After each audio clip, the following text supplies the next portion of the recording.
You're about to listen to TADPOG. Tyler and Dave play old games. It's a comedy video game podcast. We would like to stress that the hosts are not experts and are really just very crass commentators. Seriously, this is an explicit podcast that happens to talk about video games sometimes. So please enjoy this pretty okay podcast with Tyler and Dave.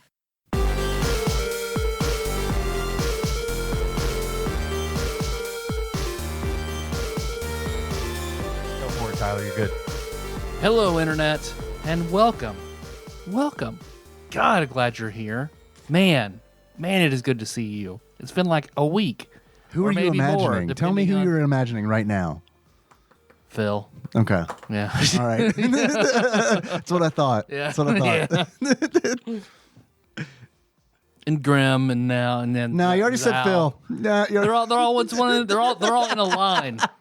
It's like a gangbang. This is like I was going to say Kissing Booth, but you went Yeah, no, fuck that. in a hardcore direction. That's all right. It's a train. Do you think there are fairs that instead of cooking booths, kissing booths, they have gangbang booths? Yeah, absolutely. Yeah. Surely. Do they? Probably at those Renaissance fairs, you know? I don't know, man. I've been to a lot of them. Unless it's the porta potty. Yeah, I think you have to have, maybe. Just that one porta potty. You have to have is this a code the gangbang booth? Is this the glory potty? They take you to a special place. You got to have a code word. Yeah. I never get it. So this is Tadpog, Tyler and Dave and Ian play old games. The Ian part is silent. So today, courtesy of the randomizer, we'll be talking about that famous SNES game, Tom and Jerry. Jasper and Jinx? Jasper and Jinx. Kicking it old school. The black and white English cartoon, Tom and Jerry. Oh, Yeah. you mean Those two the humans. mixed drink, the Tom and Jerry? Or are you referring to British soldiers and German soldiers? That's it. Did you mean Gengar and Jinx? Is this the Pokemon spell? That's the one. I'd watch that. Yeah, I'd watch it too. I'll check one out. For a minute. Yeah. And then be like, I don't know, I'm good. Yeah, I've seen it. So, but before we get to Tom and Jerry, no suffix, just Tom and Jerry. Yeah. Just Tom and Jerry. Tom and Jerry. It's the one and only Tom and Jerry. They knew. everybody. They knew. They're like, we're just making one of these for the Super Nintendo. Just because. Yeah. I believe that. There are a lot of Tom and Jerry video games. There really are. I didn't know I did until the list, and yeah, I was like, it's wild. Jesus. Up until there's like a mobile Tom and Jerry game. I don't know if it's still. It's like a on the iOS game. marketplace, yeah. It's like it's one of those running games. Oh, that makes sense to do like an endless runner. Yeah, endless runner, but you're always Tom chasing Jerry, right? And he's like constantly. I bet. I'm or if assuming. you're Jerry and it's like that subway chase game or whatever, you bump into something and he catches you and then you start over and pay. Henry loves that pay game. 99 cents. Yeah, where we don't pay anything. Well, before we get to all of that, I'm gonna go over there. Man, there's a hole over there. Oh man, it's Ian's horror hole. Don't look. Don't look. It's too horrible. I thought it was the Renaissance hole. It was the Renaissance. That's the place, Dave. That's the place. You got to go in the hole. That's a hard pass for me, man. Those Renaissance porta potties are fucking rank. A lot of syphilis in there. You mean meat? Just all the syphilis. Filled to the brim with syphilis. Meat and Scotch eggs don't just go really well together. In the summer heat, boiling in a Yep. plastic container. Ooh, goodness. Bound in corsets. This is a horror hole. Welcome to the horror hole, the murder hole. Before I get to the murder hole, the horror hole for the week. And it may not always be the horror hole, but I do like saying horror hole. Yeah. So we're just going to leave it at that. I like guess. seeing Ian's horror hole. Yeah. It is nice, pretty yeah. horrible. I have a couple things I wanted to mention. First of all, Election Day was yesterday. I don't know if any of you, if you two voted. What is Election Day? We'll talk after the show. Okay. Did you mean Erection Day? If certain people were pronouncing it, I suppose it would be Erection Day. I voted. I didn't. I elected. I did not erected though. Right. I did both at the Hey, same nice. time. Oh, boy. I elected while erected. Did they show you out? No, they just stood and stared at me, and then I left, and it was weird. Sir, this is not a Renaissance festival. Where's the syphilis hole up in here? Sir, this is a syphilis Wendy's. shed. So I just wanted to bring it up. I know we don't talk politics here much, but I am proud of our state. We did a good thing. We did a good thing. We passed. Moderately. Well, we didn't pass Amendment 2, which Yeah. was going to prevent any future funding or abortion. It was not passed. Very thin margin, but it did not pass. So they won't be amending the Constitution to prohibit women from getting abortions for whatever reason. And there can be state funding for those abortions, and that's a good thing. I'm not proud of my state for reelecting that fascist piece of shit, Rand Paul. Yep. And that's all I'm going to say. By a wide about it. margin. By a Yeah, like Charles Booker got margin. blown out of the water, Yeah. and that sucks. I voted for Charles Booker. I really, really wish, because I mean, Rand Paul didn't even bother to show up for the debate. He just knew he had it in the bag, and he's fine. He didn't care. He doesn't give a fuck about you guys. and all the videos where he's like, I just want 2 terms. That's it. 6 That's it. years I'm we done. have to wait for this asshole to get voted out again, or hopefully, I don't know if he says he's. So yeah, we've still got the 2 worst Mm-hmm. 2 of the worst senators in the Congress. Yep. Fucking Mitch McConnell. Now and that fucking Lauren Rand Boebert might Paul. be out, yeah. Oof. Ugh. So anyway, I'm proud of Kentucky, and I'm disappointed in Kentucky, but more proud because congrats on not passing. Look, because all the if you read the ballot, the way that the wording of this thing was, It's really confusing. it was so really confusing, using Yeah. double negatives and stuff. Sure. They were trying to trick people into voting incorrectly. It might have worked against them. I hope that's what I'm happened. wondering if that isn't what happened, because yeah, it definitely could have worked against them. And I won't read the amendment, but it was something to like, to preserve confusing. human life, nothing shall ever be written in the Constitution that allows for the funding or guarantee of abortion. I mean, it was just, Non-abortion It was is double awful. plus good.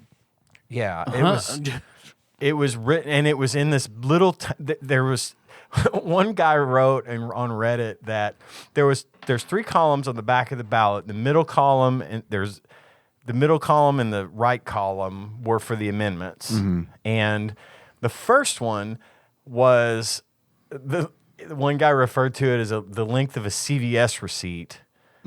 Basically letting the Kentucky legislature decide that they can meet whenever they want to. How did that one go? I didn't hear about. I don't know. Okay. Honestly. But then as almost a footnote at the bottom right corner in this tiny little piece of the column was the abortion bill thing. And so anyway, that got not passed. Right, exactly. It did not pass. So Kentucky women in Kentucky still have the right to get abortions, and that's what I was shooting for. What people I know of and discussed with were hoping for. That right to choose was retained. Yep. So good for y'all. Even if you didn't mean to, good for y'all. We did it. We did it, I guess. Okay, so on to the good stuff.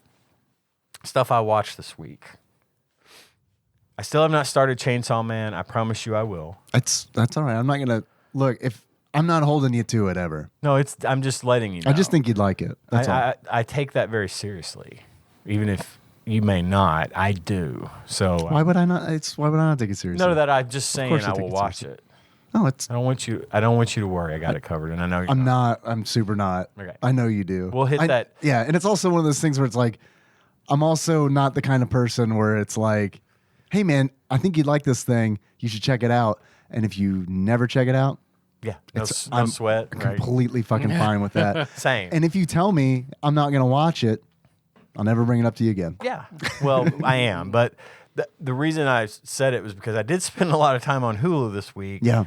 Before I did that, I got caught up on the new season of Titans, Pennyworth, and I'm watching Doom Patrol. Titans, I remember I'm in a them. DC kind of mood this week. I haven't seen any of those. I've heard they're good.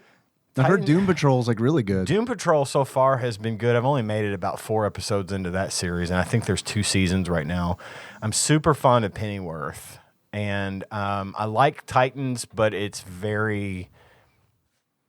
If it hadn't been for HBO Max, that show would have been watered down and put on the CW. It's kind of that Yep. superhero, like The Flash and Arrow. And like I liked those shows, but I was never terribly proud of the fact that I liked them. Yeah. But Titans is a good show. It's just a little bit more. I don't know. There's a little bit more drama sometimes than I prefer. Is but it live action? It is live action. Oh, okay. It's not Teen Titans. It's Okay. Titans. Okay. So there's those three that I got caught up. But what I wanted to bring up, and this goes more along the lines of the horror hole. Great. There is this series of movies, this anthology series of full-length movies called Into the Dark that's on Hulu. We just found this thing by accident, and there's like 20 horror movies. They're like horror or thriller or that genre. They're Blumhouse type movies. Okay. We just stumbled across this thing on Hulu by accident, and this has turned into kind of a fucking gold mine. I have really been enjoying a lot of these movies, and there's 4 movies I wanted to bring up. How old are they? Recent. Okay. Like from 2019. They've just been cranking these things out, and I don't know if like some of these were just movies that were made Right. and then picked up and given the They bought the brand of Into the distribution rights Dark and all or that, whatever. yeah. Right. They all have sort of a similar feel, and they're good, hour and 10 to hour and 30-minute movies, not terribly long. They get right to the point kind of thing. Some, for better or for worse, I'm shocked that we had never seen any of these movies because you know how we are. We watch all these horror movies all the time and everything else. So there's 4 movies that I wanted to bring up from that I would recommend giving a good watch to. Okay. Especially the first one I will bring up is called Pilgrim. It's the rare Thanksgiving-based horror film. Oh man. Poltergeist I thought it was a Yeah. John Wayne horror film. Sure. Pilgrim. without the Pilgrim. Gacy. No Gacy. Preferably no John Wayne. But no, this one is about this kind of overprivileged family that the mother decides to hire these original Thanksgiving Day reenactors to come to the house and have Thanksgiving, like reenact the first Thanksgiving. That sounds terrifying. That and is the it's- most whitewashed its own. piece of shit in the history. Well, one of the most whitewashed things ever. Right? Adam's Family Values too. Yeah. Yes, exactly. And things go terribly wrong. It's a really good movie. I was super shocked.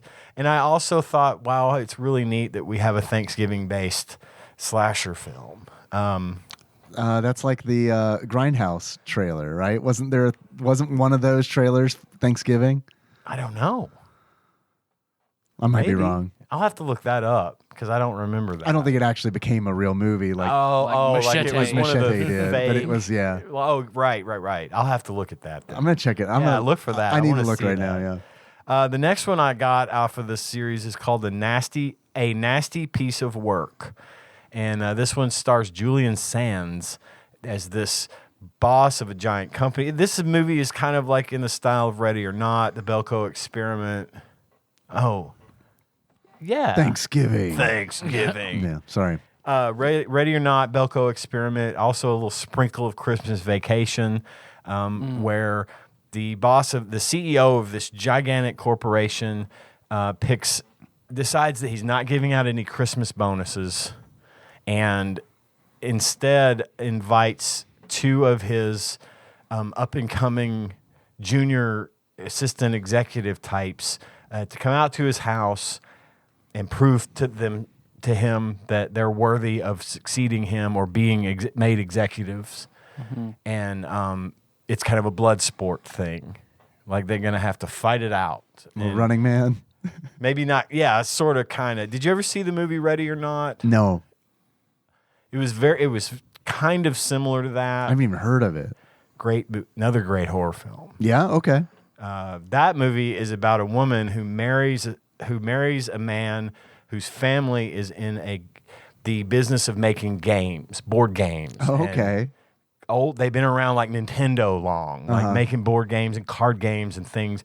And every year when someone gets married, they have a tradition that the whole family gets together at the house and they spin a wheel and play a game. Whatever game lands on the wheel is the game that they play as a family. It's just a tradition. Hide and seek, however, is on the wheel, and that's a bad one because in hide and seek, the bride has to hide from the family all night while they try to kill her. Who put this on the wheel? Are they all like that? Is there any indication that they're all like twisted like this, No. or is it just hide and seek? It's just And that they're all was like, that's oh, the one. fuck. Or are they excited about it? No, they're like, oh no. Oh, who put Squid Game on the wheel? Shit. Right, exactly. That's a great movie. Is that like 80s? It sounds. No, it's very recent. What? The woman that Samara Weaving, Hugo Weaving's daughter, the one that plays the elf guy in Lord of the Rings. The Matrix. And then Agent Smith in the Matrix. No, the elf. The Agent Elf Smith. Got it. I never get that right. His daughter is in it. She's the main character. It's I think it came out maybe 2018, 2019. Wow, that sounds like an early 80s like It really horror does. concept. Big recommend on that one. Okay. Big recommend on Ready or Not. But my last two that I wanted to bring up from this Into the Dark series was two movies called Puka, Pooka, and Puka 2, Puka Lives. I don't want to say much about Puka, but it's based around this doll called Puka. Uh-huh. Both movies are independent of one another. Puka 2 is not directly tied to Puka 1. I bet the Puka 1 people were real upset about that. Well, I don't know. Probably not, given the way that movie goes. Puka in Irish mythology is a hobgoblin. Okay. I just That wanted to tracks. I just wanted to see what Puka looks like. I don't want to get into too much because the stories for both of these movies are so good. And they're on Hulu for just out there for you to watch on Hulu. Puka looks like a methed out Furby. Puka is a meth with headlights for eyes. Those are car-sized headlights. Okay. The general concept is there's this struggling actor who is given the job of playing the role of Puka Oh, cool. I love to this. sell this new doll, this new sensation that they've drummed up all this hype over. And he's the only guy in the Puka costume, and you can only get Puka in one place. And it's, they've really made it kind of this desirable thing. And so, of course, they've got people lined up around the block. And this guy is Puka, and they're paying him a ridiculous amount of money to do it. So he takes the job, and things happen after that. I'm not going to get into, but it's really cool. It sounds It neat. has a really, really interesting way that the story goes. And I thought it was going to be about a maniacal fucking doll that chases people around Right. Chucky style. No, it wasn't at all like that. Dog of Chucky. Methed out teddy bear of Chucky. Man, okay, so Chucky had a doll. Follow me. Chucky's a man. doll, but he had a doll. And this doll Had a dog had a dog named Puka. named Puka. And whenever Puka's not on screen, everybody should be asking, where's Puka? Puka, and then Puka 2, Puka Lives, is a completely different story, which also happens to be centered around Puka. Seems adequate. It's, I mean, it's like the way it will make more sense if you watch these movies. And none of these movies are terribly long. They, like I said, they get right to the point and they don't drag it out. And These are part of the Into the Dark. the Into the Dark series. Okay. I would love for anyone that's seen any of these movies that are in this series, reach out to me, let me know which ones you've seen, and tell me what you thought, because I think this was just a kind of a really unusual find that I was able to Tanya stumbled across them, and we watched like 3 of them in one day. I was like, holy shit, these are fucking great movies. How did we miss out on this? So anyway, Cool. that's my horror hole for the week. 4 stars on all. Check it out. A Puka sounds like a penis-shaped hash pipe. You want to hit off this Puka? If it's not that, it should be from now on. Maybe Puka 3.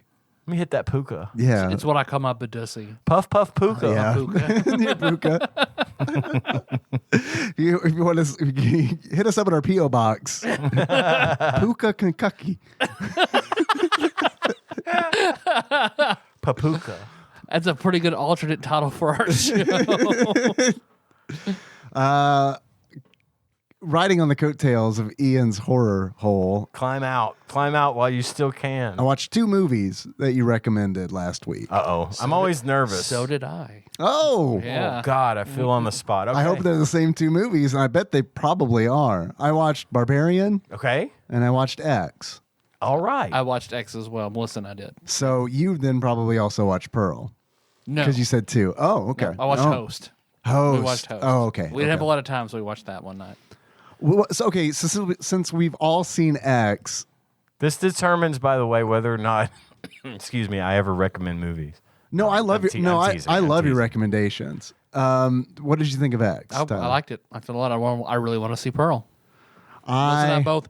don't want to see Pearl. It was Based hard. on X? Yeah. It was a hard sell for Melissa for a while. She was not into it, but then got into it. It's just not. It just was not a scary movie to me at all. Like, I mean, it No, was. it wasn't. It was more of a psychological horror film. Yeah, and it's like There was the typical hack and slash kind of stuff. that but they leaned on heavily. Like it's Yeah. it's gory, it's a hacker movie. and I get that. I guess I just don't. I guess that's just not for me. Pearl is a completely different animal.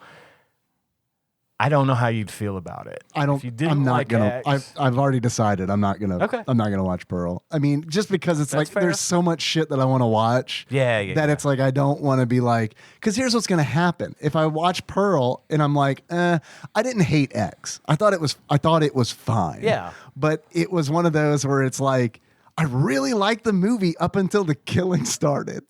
right. Because it's I like get up that. until then it was like really interesting, and then it became like a. I literally like the end of the movie. I didn't say anything because Nikki and I watched it. I didn't want to color her opinion on it or anything like that. But at the end of the movie, I was like, was I supposed to be afraid of the elderly people in this movie? Because at no point was I like, Right. this is totally believable that 5 young, able-bodied Well, people. that's how I was like, how are they going to justify them killing them? How is every one of these going to be justified? It was okay. They did an okay job at it. Do you think so? Yeah. I mean, Like, like killing the people that, like, I mean, are you talking about the elderly couple how dying, the or- elderly people off the younger people. Oh, how they're. Oh, Yeah. okay. I was like, I don't want him to like take a swing. I don't want him to get Right. the old man to get in a fight with the black ex. You know, I wanted expat. that because it was just like, fucking kill this old dude.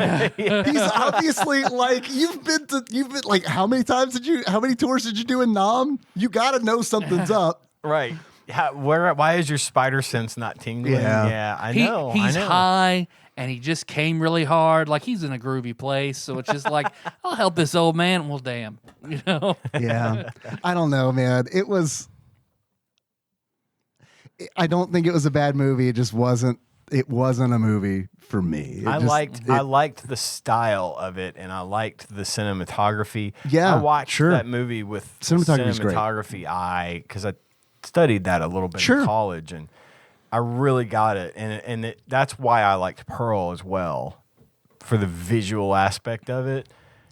Yeah. The storytelling in it is a little bit kind of. I was waiting for Chekhov's alligator. Yeah, for sure. Right. I mean, for sure. And then when it happened, I was like, all right. Okay. I was glad Brittany Snow was working because I like Brittany Snow. I know, right? Well, like, And the fact that she was playing kind of an aged porn star, or Yeah. whatever, I like that too. Have you because- seen Would You Rather? She's the star in that. That's Yes, a horror movie. Have seen Yeah. Would You Rather? Not a bad. I movie. like that. and I'm in the minority with X because people love that movie. Because like afterwards, I was like, what? I'm looking online. It's like, what is so good about X? There's a huge hipster kind of fan base to this movie. Well, I can see where Mia Goth would. I can see where Mia Goth. No, Mia Goth. Thank you. Thank Yeah, you. you're welcome. Damn. I can thought see we were where- done with that. Okay, we're not. No. Okay, great. I could see where she would have like a hipster cult following. 100%. I could too. And she's fucking it's- married to Shia LaBeouf. Well, Come on. Yeah. Oh, I did not know that. And okay. you bringing her up, like another reason that I kind of want to pump the brakes on this is when I was doing that research, and it's like, oh, this is a trilogy, and it's like, man, fuck this. Like, was surprised fuck to see this, the like, third one. We're making this like, it just seems like it's intentionally, and it's fine if you want that, it's fine, but it's not. I don't want it. Unless like the first one's like really gripping and scary. Right, And then and it's then- like, fuck yeah, this is what I want. I want more of this.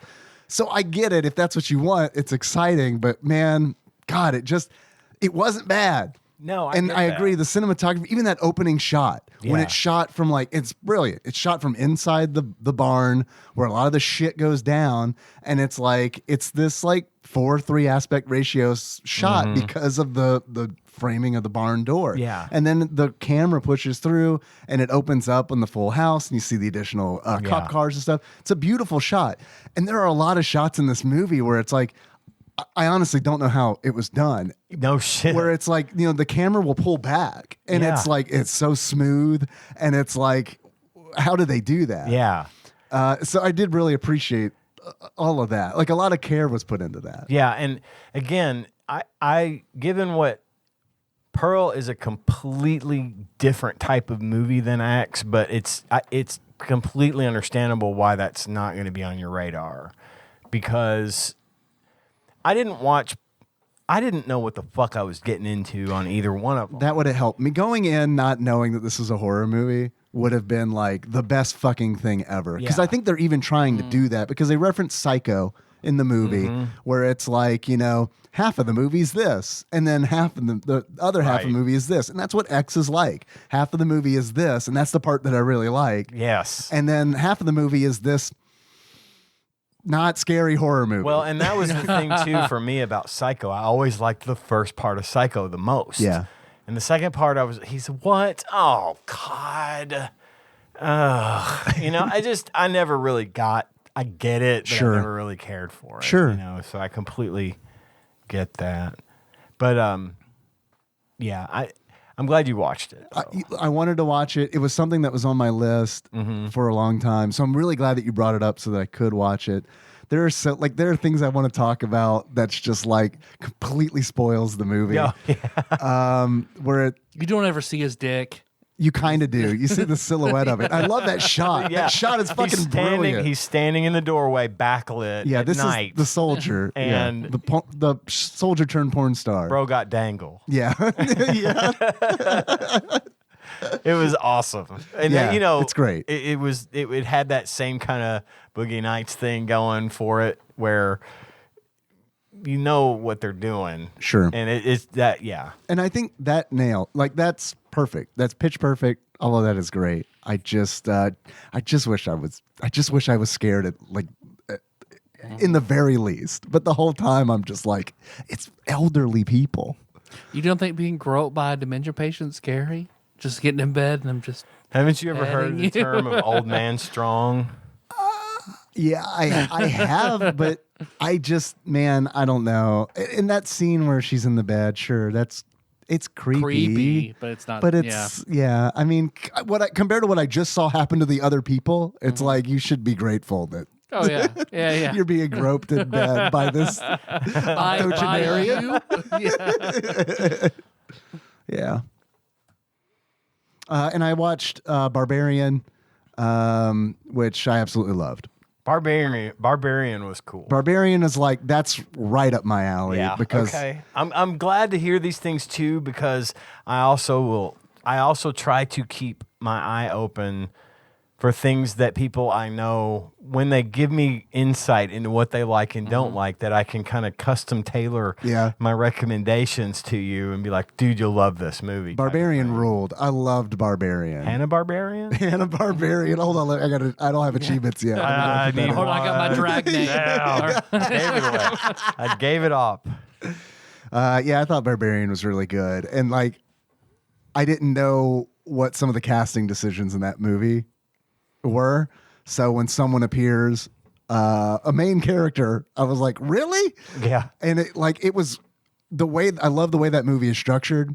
And I love how weird that movie got. It got fucking really, really weird. Super weird. And I'm not going to spoil anything, but my favorite part about that movie, one of my favorite parts, but I'd say probably my top favorite part was how that fucking movie ended.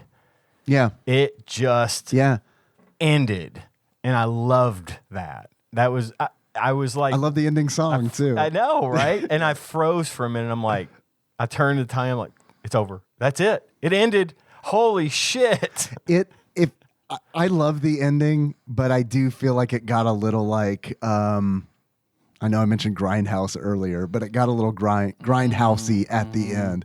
Like when shit stops happening inside the house, Yeah. the tone of the movie shifts in a way that I still like, but it becomes a lot more pulpy and like action oriented. Yeah. You know? Yeah. So, which I mean, I don't know how else you end it, but everything like up to that point, like 7/8 of the movie was just like, holy shit, holy shit, holy shit. Yeah, it does. It keeps you irritated. It keeps you on the edge of your seat. It keeps you just kind of thinking, holy God. That is one of the few movies where I found myself thinking about what would happen, like myself in that situation. Yeah. Because it's the way it's structured, it's kind of plausible. I'd be dead. Yeah, I know. And Like, it's for just sure. like I was really able to empathize with the people in the story. It's great. Yeah, absolutely. I could empathize with the characters. And what's awesome is because I had the luxury of going into Barbarian knowing nothing about it other than it's a horror movie. And that's the way you should go into this movie. Absolutely. Like they do such a good job, like even like in the very beginning where it's like, okay, I know this is a horror movie, but like I don't know what's gonna happen, and I don't know who to trust, and That it's like, is and it's just true. like, what the, you know, I'm trying to piece all this shit together, and then all of a sudden it's just like, oh, oh, that's what this is. Aha. Yeah, it's cool, Yeah. and I also thought it was really neat how they do like the mongoose cobra thing. I like that symbolism a lot. The Yeah. Ricky Tikki Tavi, Yeah, and yeah, like yeah. she's got the cobra in her rear view and all that. I thought it was really cool. Very cool. So yes, thank you for that recommendation. My pleasure. Glad you enjoyed it. Staying up on Chainsaw Man and Spy Family as well. Oh, and most important news, I had Sam's Club Pizza for the first time. All right. It was really good. I went with Captain Gunner John. The cheap lunch. Yeah. The $3 Dude. huge slice of pizza Dude. and giant Coke Dude. lunch. Well, it was a little bit more expensive because he told me the trick that you guys would do, which is one of you gets an extra slice and then you split that slice.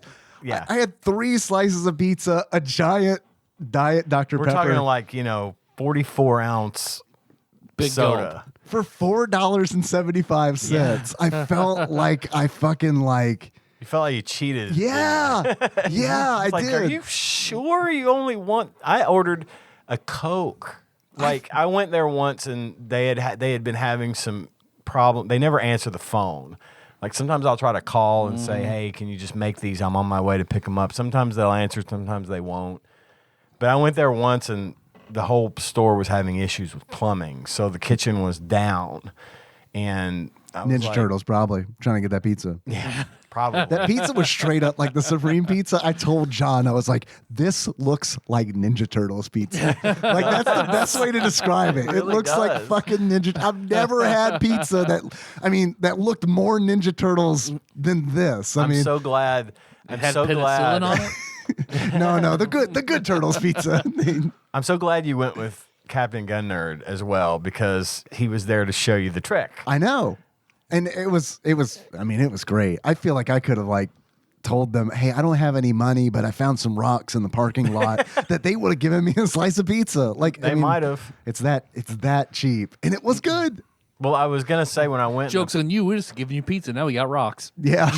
when I went and the plumbing was dead or whatever, I did say, "Well, can I just get a Coke from the machine?" And they're like, "Yeah." And they sold me a Coke. No, that's poo Coke. Blue Coke. Poopsie. They sold me the big cup. It was like 85 cents. It's ridiculous. It's a huge soda. You pay for $3 for that somewhere else. I guess It's just Sam's. I mean, for it you. is like that cost them a penny, so they still have an 85%. you know, Yeah, an 84% 855% profit margin. Man. Or yeah, an $8,400 profit. I don't know. It's wild though. I was asking John and Tyler, you might actually know. Like, are they making money on this pizza? Because like it feels like. Maybe. But then again, Domino's sells you a whole large for If they do like $8. how Costco does it, I mean, every gram of fucking flour is measured out and accounted for. Sure. So I mean, it could be a loss leader, and they're just using it to bring people in, like the rotisserie chickens. But They never don't have people lined up at that snack bar in Sam's. I mean, they It got crazy. sling more pizza out of that little thing than I bet they are on par, if not exceeding, some of the like national chain pizza restaurants around here from the amount of pizza they sell. Because there will be at any given point when they're open, there will be 30 people in line. It was because it was good. It's good. It's up there. Like, it's probably some of my favorite pizza in the area. It's definitely better than like Domino's or Pizza Hut. I mean, it's like legitimately, it's legitimate pizza. They It really put is. a lot of cheese on it. It's stupid. They're generous with toppings. The crust is like a Brooklyn style. It's not thin, but it's not thick. It's the perfect balance of pizza. I was amazed. I know you guys say it is good, and I felt like I didn't believe you. Right, but it's like, hard to but believe. It's really hard to believe that it was like this good. And maybe it does this episode have brought to you by Sam's Club. memberships are only $40 a year, I hear. What? Tyler, have you gotten your 40-pound bag of sriracha popcorn from your Sam's Club? TADPOG does have a Sam's Club account. That's what I register our business account on. So we do have. Fuck, hook me up with that fucking card, man. You've been holding out on me. Hook a couple of brothers up. Okay. Come on. Because they have an amazing like produce section and an amazing John gave me meat the fucking section. tour. I think he might have been on the take because like he had to pick some stuff up. So Yeah. he's like, we went. The reason I made that stupid popcorn joke is because we went down an aisle and it was like, I asked him, I was like, do you think that like food manufacturers discovered that like popcorn is that people like it and that it's cheaper than potato chips or something? Like it has to be cheaper than potato Oh, chips, yeah. right? I would imagine. Because it's like there was You so don't much have to- bagged You see popcorn there. heat and air, not like oil. Right. And, You don't have to have big You have vats. to slice it. There's big no labor. You machines. just seeds Pop in it, stick it in a bag, ship it out. I was surprised how much popcorn they had, like the pre-bagged like popcorn stuff, the different But flavors. you really and all like that. that too, don't you? Remember Yeah. you said your mom used to pick some up for you somewhere and bring it back to you? Yeah, she. What I would always get the popcorn balls like at Christmas and stuff that have like that light glaze or whatever Yeah, on it. You yeah. know what I'm talking about? Yeah. And then like all the Christmas popcorn and stuff like that. And I love the white cheddar jams. You know, nothing beats like movie theater popcorn. Like still to this day, like even when I make that style popcorn at home, it's Nikki and Henry are like, this is so much better than movie theater popcorn. And it's like, thank you. But I think you're lying. I think that you believe that, but I haven't sold, know I would better. I would much rather have like movie theater Yeah. popcorn. Yeah. Even if it's old, like Yeah, they do something to there's it. there's some magic. I yeah. can't really do popcorn, but I love it too. And I don't do the butter. I just like the plain, Yeah. however it comes out of Melissa the loves the popper. butter. I don't. I used to, man. I used to be all about that, but now it just makes me shit like crazy. The butter is Just pure lubes up the chute. Olestra. Yeah. That's what they Anal did. leakage. That's what they did with all the Olestra. They gave Just it to make it butter flavored and send it to the Cinemark movie will buy theaters. it. Cinemark Cinemark will buy anything. They've got vats of that shit from the 90s up in the attic. Movie theaters never die. You ever feel something dripping down on you, or greasy? You're at It's the Renaissance Olestra. Festival. You're in the syphilis room. Yeah, you're under the syphilis room. The dungeon. Gooey syphilis. Welcome to the Don John. And I saw one other movie that I would recommend. I saw on Grimflix. I saw Weird, the Al Yankovic story. I watched that as well. Did you like it? I loved it. I started to. I loved it. I think it was really. I love It's smart. how hilariously smart it is. Yeah, it's really smart. I did not. Again, I went into it not realizing Same. I know where you're going. the thing. Right. And the thing about it was the best. God, I just love it. I loved that movie. It was good. It was really really good. And Daniel Radcliffe is going places. I mean, that kid is and cut. huh? And cut. There's so many scenes where it's like, fuck, Harry Potter's jacked. God, he is. I know. He could play like Wolverine Jr. Yeah, he really could. But I love that he has gotten out of the Harry Potter thing totally. and just done so many good things. And this was kind of. It was great. He was great in it. He was so good. in it. Everyone was great in it. Everybody. And like the cameos. Yeah. There are a lot of good cameos. I don't want to spoil anything, but I'm going to. I love Conan O'Brien, and Conan's cameo is great. I know. I mean, just it's one of those things. You're either gonna love this movie or you're gonna like this movie. You know, it's just impossible to not get a chuckle out of it. It just reminded me of so many similar films from back in the day. Like, I really don't want to say what, because I don't want to. Well, I think maybe you can, right, without spoiling anything. No, because I'll say to spoil the thing about the movie. Okay. And I think if I name other movies that I feel like it was similar to, that people would pick up on that. Just watch the movie. You'll love it. I'll say, you go ahead, Tyler. Let me ask you this. So, Okay. according to eBay, at the time of this recording, how much do you think a sealed original release copy of UHF by Weird Al Yankovic is going for? On Like, what format? Vinyl? VHS. VHS. Oh, the movie UHF. Mm-hmm. Oh man. $300. Sealed. Sealed, new, Original, 1994, UHF. $300. $700. $1,100. Yeah, we've crossed the thousands. $1,100. I love it. So why do you have that information? Open, 1950.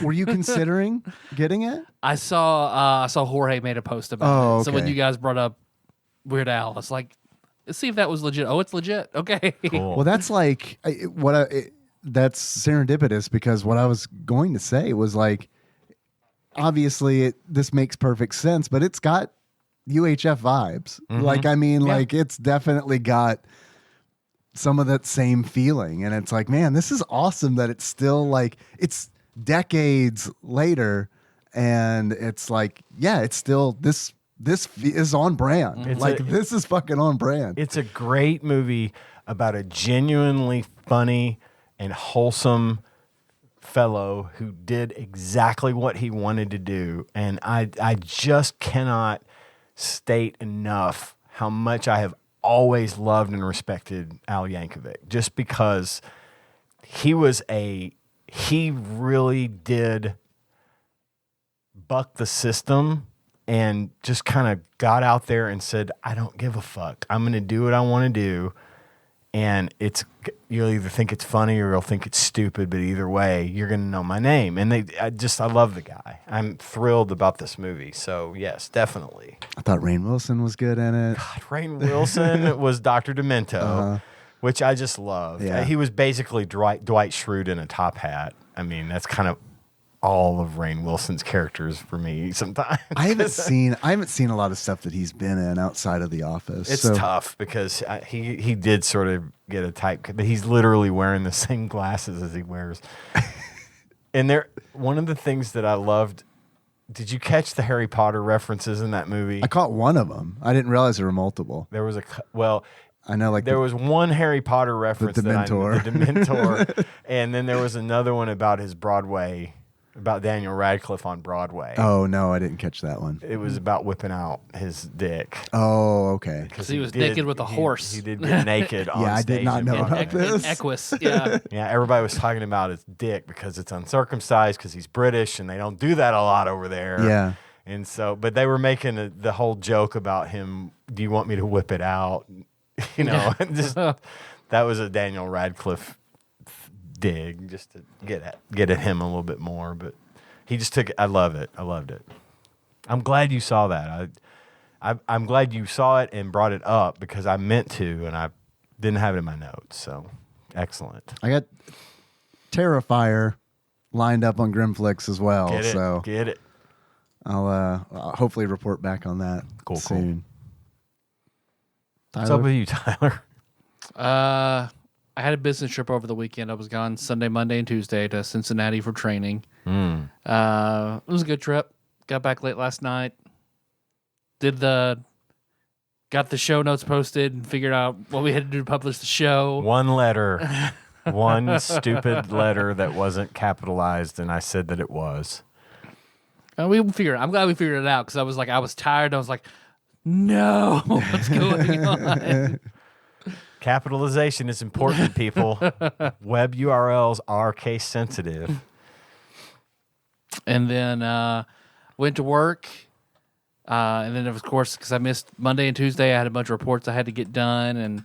And I guess traveling normally messes up my stomach a little bit. So I was at work and I sneezed so hard I pooped my pants a little bit. Oh, fun. So I had to go, Like you're playing bingo. quickly shuffle off to the bathroom and be like, yep, these are in the garbage. And then I'm going to go back to work and finish my reports. Great. So and now- not sneeze anymore. And then Melissa calls, or the daycare calls. Not sneeze anymore. Not sneeze anymore. And the daycare called, Jack has something in his nose. So then Melissa came and got him, and then I met her at the ER because we had to get a little neon bead extracted from his nose. Don't know where it came from or anything. So, Oh, so he put it in there in daycare. well, that's where we found it. Melissa thought maybe she saw it this morning, but she thought it was just a booger. Because, I mean, it's green. Sure. And Kids, then be doing that. They Oh, just be walking around with beads up their Choco nose. Like, Chica this did is the normal. exact same thing. Had a bead up her nose that required Was it ER the same visit. bead? Is this like a cursed? It could Is have this a cursed been. object? Y'all need to get rid of the bead. So if anybody, Holland bead. Throw it in the syphilis hole at the Renaissance Fair. so what they did at the ER, so Melissa did. I pressed down on the part of Jack's nose that didn't have a bead in it, and they held him down, and Melissa blew in his mouth really hard, and poop, out came the bead. So save yourself a trip to the ER if you have a kid and they put a bead up their nose. Now, if it's an army man, that ain't going to work. Yeah, Fortunately, this was round. Was it Yeah. a round bead? it was round. Yeah. Okay. But it was turned like barrel side out, so like we couldn't get anything in the hole to drag it out. So, Oh, damn. but as we talked about, we had a lot of good ideas for drafts. Before we get the draft, yeah, did you have any good food in Cincinnati? no, No. no, Oh, no. okay. Unfortunately, oh no, I take that back. On the way out, we did have. We stopped at a place that was Lao and Thai. I've never had Lao food, Yeah. so it was okay. Okay. It was okay. All right. Thai food's better. Now, are you Chinese or Japanese? Did you ask anybody there that question? You tell me. I don't. It's King of the Hill joke. It's fine. So the people get it. The people who don't, I just explained. I'm not racist. But it was. I mean, it was good because we had their national dish and then their version of chicken noodle soup. Both good, not like holy fuck good, but it was good. Okay. All right. So, Cool. but we had a lot of good ideas sent to us for drafts. But Dave, you had the idea. Yeah, we hated them. I mean, they were good ideas, but we also hated them at the same time. So we're just going to do what we want to do. I think that's how it boils down, right? So since we're doing Tom and Jerry, you had the idea of a Hanna-Barbera character draft. So Yeah. we're gonna do a Hanna-Barbera draft. Are we got- doing characters or shows? Because I guess we did the. What do you guys think? What do you want to do? I was thinking shows. I was thinking characters just because I think that's, you got a wider pool. Yeah. Okay. I mean, but Characters is fine. all right. And I thought also we got to Hanna-Barbera characters via Simpsons characters. Yeah, we were originally gonna. Yeah, you're right. We were originally gonna pick. So that's Simpsons why- characters. that's why I like was in the a idea of character canceled mindset. sitcoms, but that would require a lot more prep work. Yeah, when you mentioned that, it was like, homie, I couldn't name 5 of those off the top of my head. Like the whole segment would be me being like, Family Matters? Was Family Matters canceled? Does anybody know? No, it's still on. All right, so let's roll. Ian 1, Dave 2, me 3. 4. 2. Dave, you go first. I go first. Well, gentlemen, I am going to take a big swing and go with the most popular Hanna-Barbera character in history. This is going to get me a lot of points on the Discord server. I'm going number 1, El Kabong. El Kabong. Is that the burro with the sombrero? I always thought he was a horse, but yeah, Burrow makes a lot more sense. Yeah, he's the Yeah, burro. and he hit people with the guitar. And I only say that because Ramon hit me with a guitar once, and ever since then, El Kabong. Okay. I mean, I didn't call him that. That would be racist, but I did make the joke. Does that go to me then? I guess. Yes, it goes to you. I'm going to, out of a cursory glance, more of new Hanna-Barbera, I'm going to say Bubbles from the Powerpuff Girls. All right. Yes. Powerpuff Girls for the win. Bubbles is your favorite Powerpuff Girl? Absolutely. Yeah. Cool. I think I know where you're going to start with, Ian. I'm not positive. I will. All right, I'm going to say it. I also have my suspicions. But then you can tell me both if you're right, and I'll believe you. Velma. Yep. Yeah, Yep. got it. I hope we didn't just influence your number 1. No, I That was it. was hoping you weren't going to pick Velma. Nah, you could look. I like Velma just fine. I don't love Velma like a lot of people love Velma. There's a lot of art.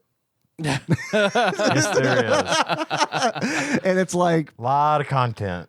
look, I get it, but it's kind of like X, where it's like, I get it. Not for me, but I get it. I have a long-standing love for Velma since the 70s. I mean, that show's been around.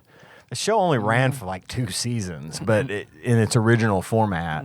But I've always preferred Velma to Daphne, and dudes in my age range at the time when we would have those little boy discussions about who was hotter, I'm always hitting on love Velma, this. and dudes are being like, "No, man, it's Daphne." I'm like, "What?" I don't know. That's too obvious. Velma's my type, I guess. I don't know. That's why I had to tag Velma Hipster in my name on Discord for a while because I was into Velma before it was cool. You're OG. I'm an OG Velma loving. I was a Daphne boy, and I'll be a Daphne boy until the day I die.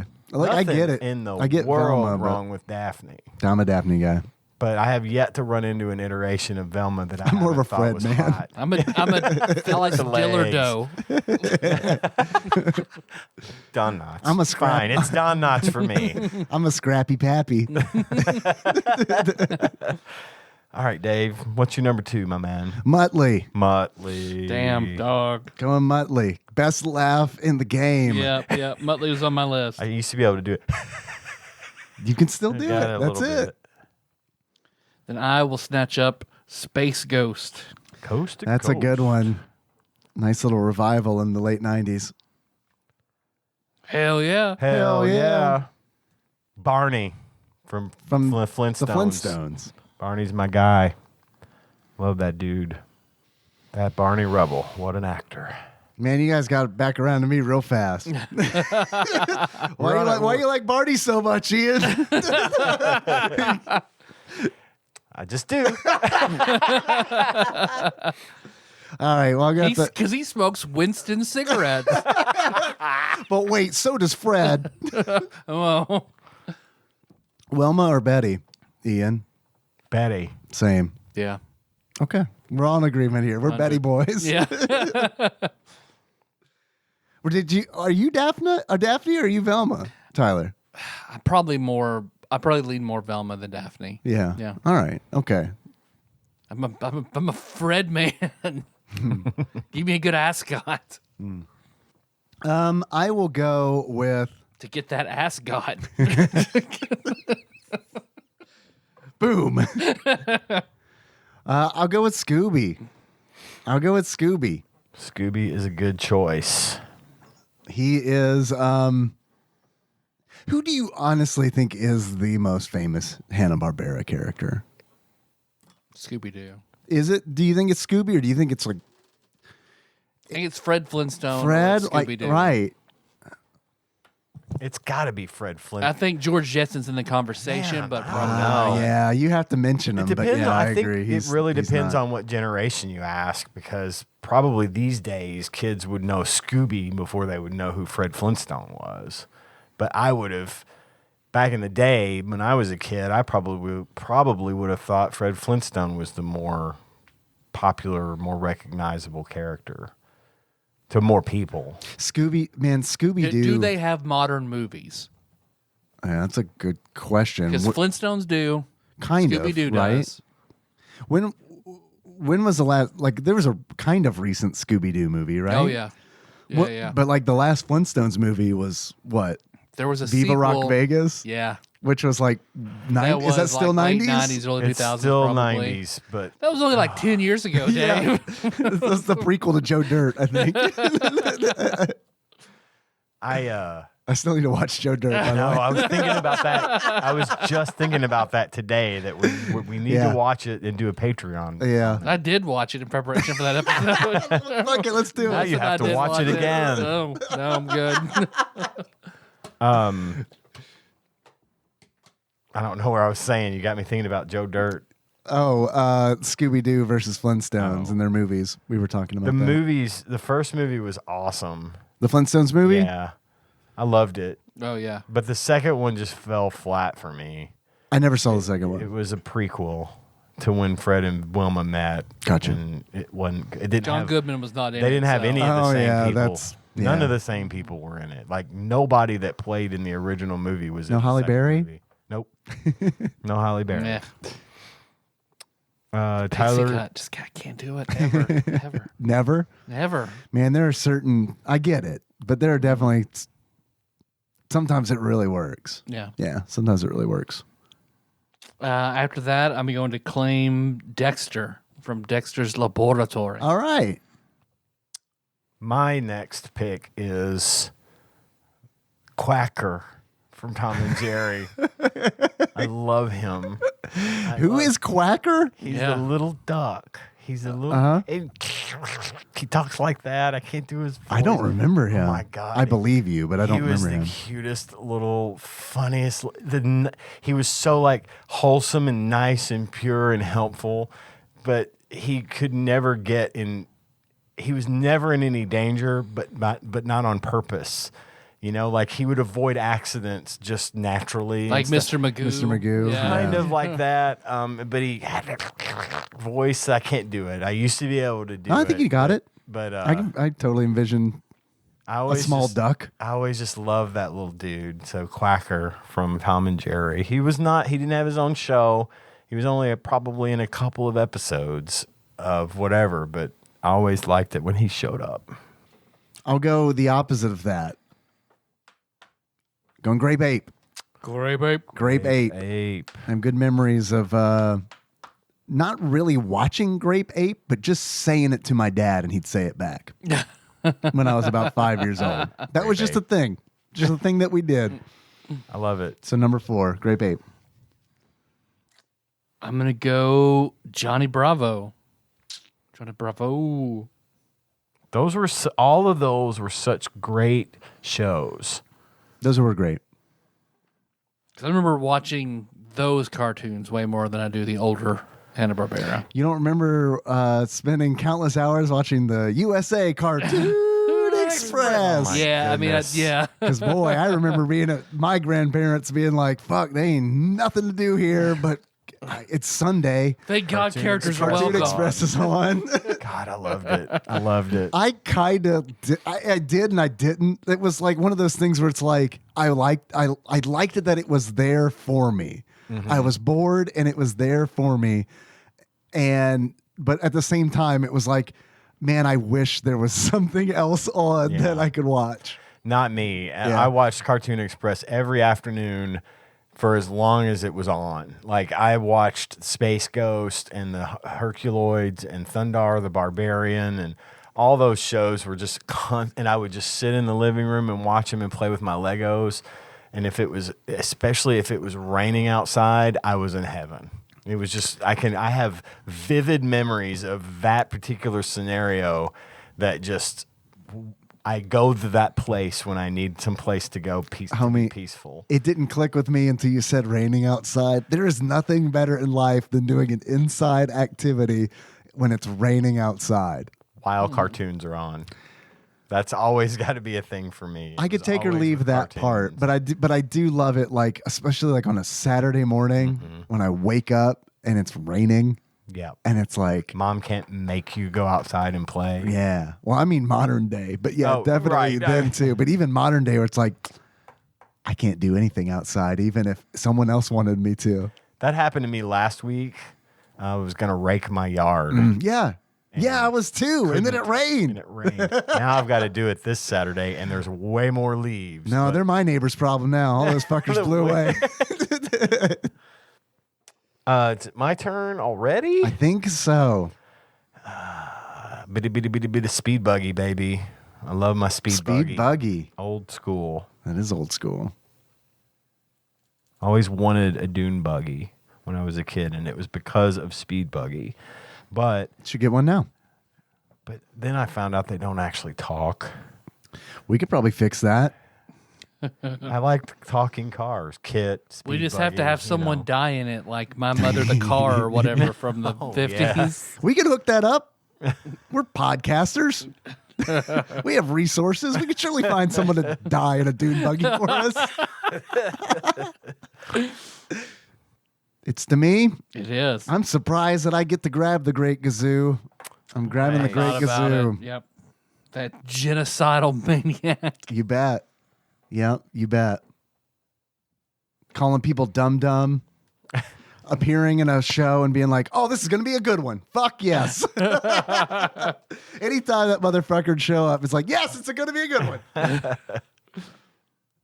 Unlike the opposite of Scrappy Doo, where every time he'd show up and it's like, "Fuck, Fuck. it's a Scrappy Doo episode." Yeah. Ugh. Can't we just have the Harlem Globetrotters one more time? I'm gonna Phyllis Diller. for my last one. I'm gonna pick one of my favorite creepy villains by going back to the Powerpuff Girls and saying him. Ah, yeah, him is great. Not Mojo Jojo. I like Mojo Jojo, but I'm gonna have to go. Him was a little scary for a Yeah, cartoon. It was a little sure. like something to it. So. Yeah. All right. Good choices. And I like your theming, Tyler. Very cartoon. Yeah. yeah. Yeah, love it it. was. I'm gonna round out the list much the same way I started it. Shaggy. Shaggy. Shaggy's my guy on Scooby. I always liked the dude. So that's Shaggy's great. It's my final pick.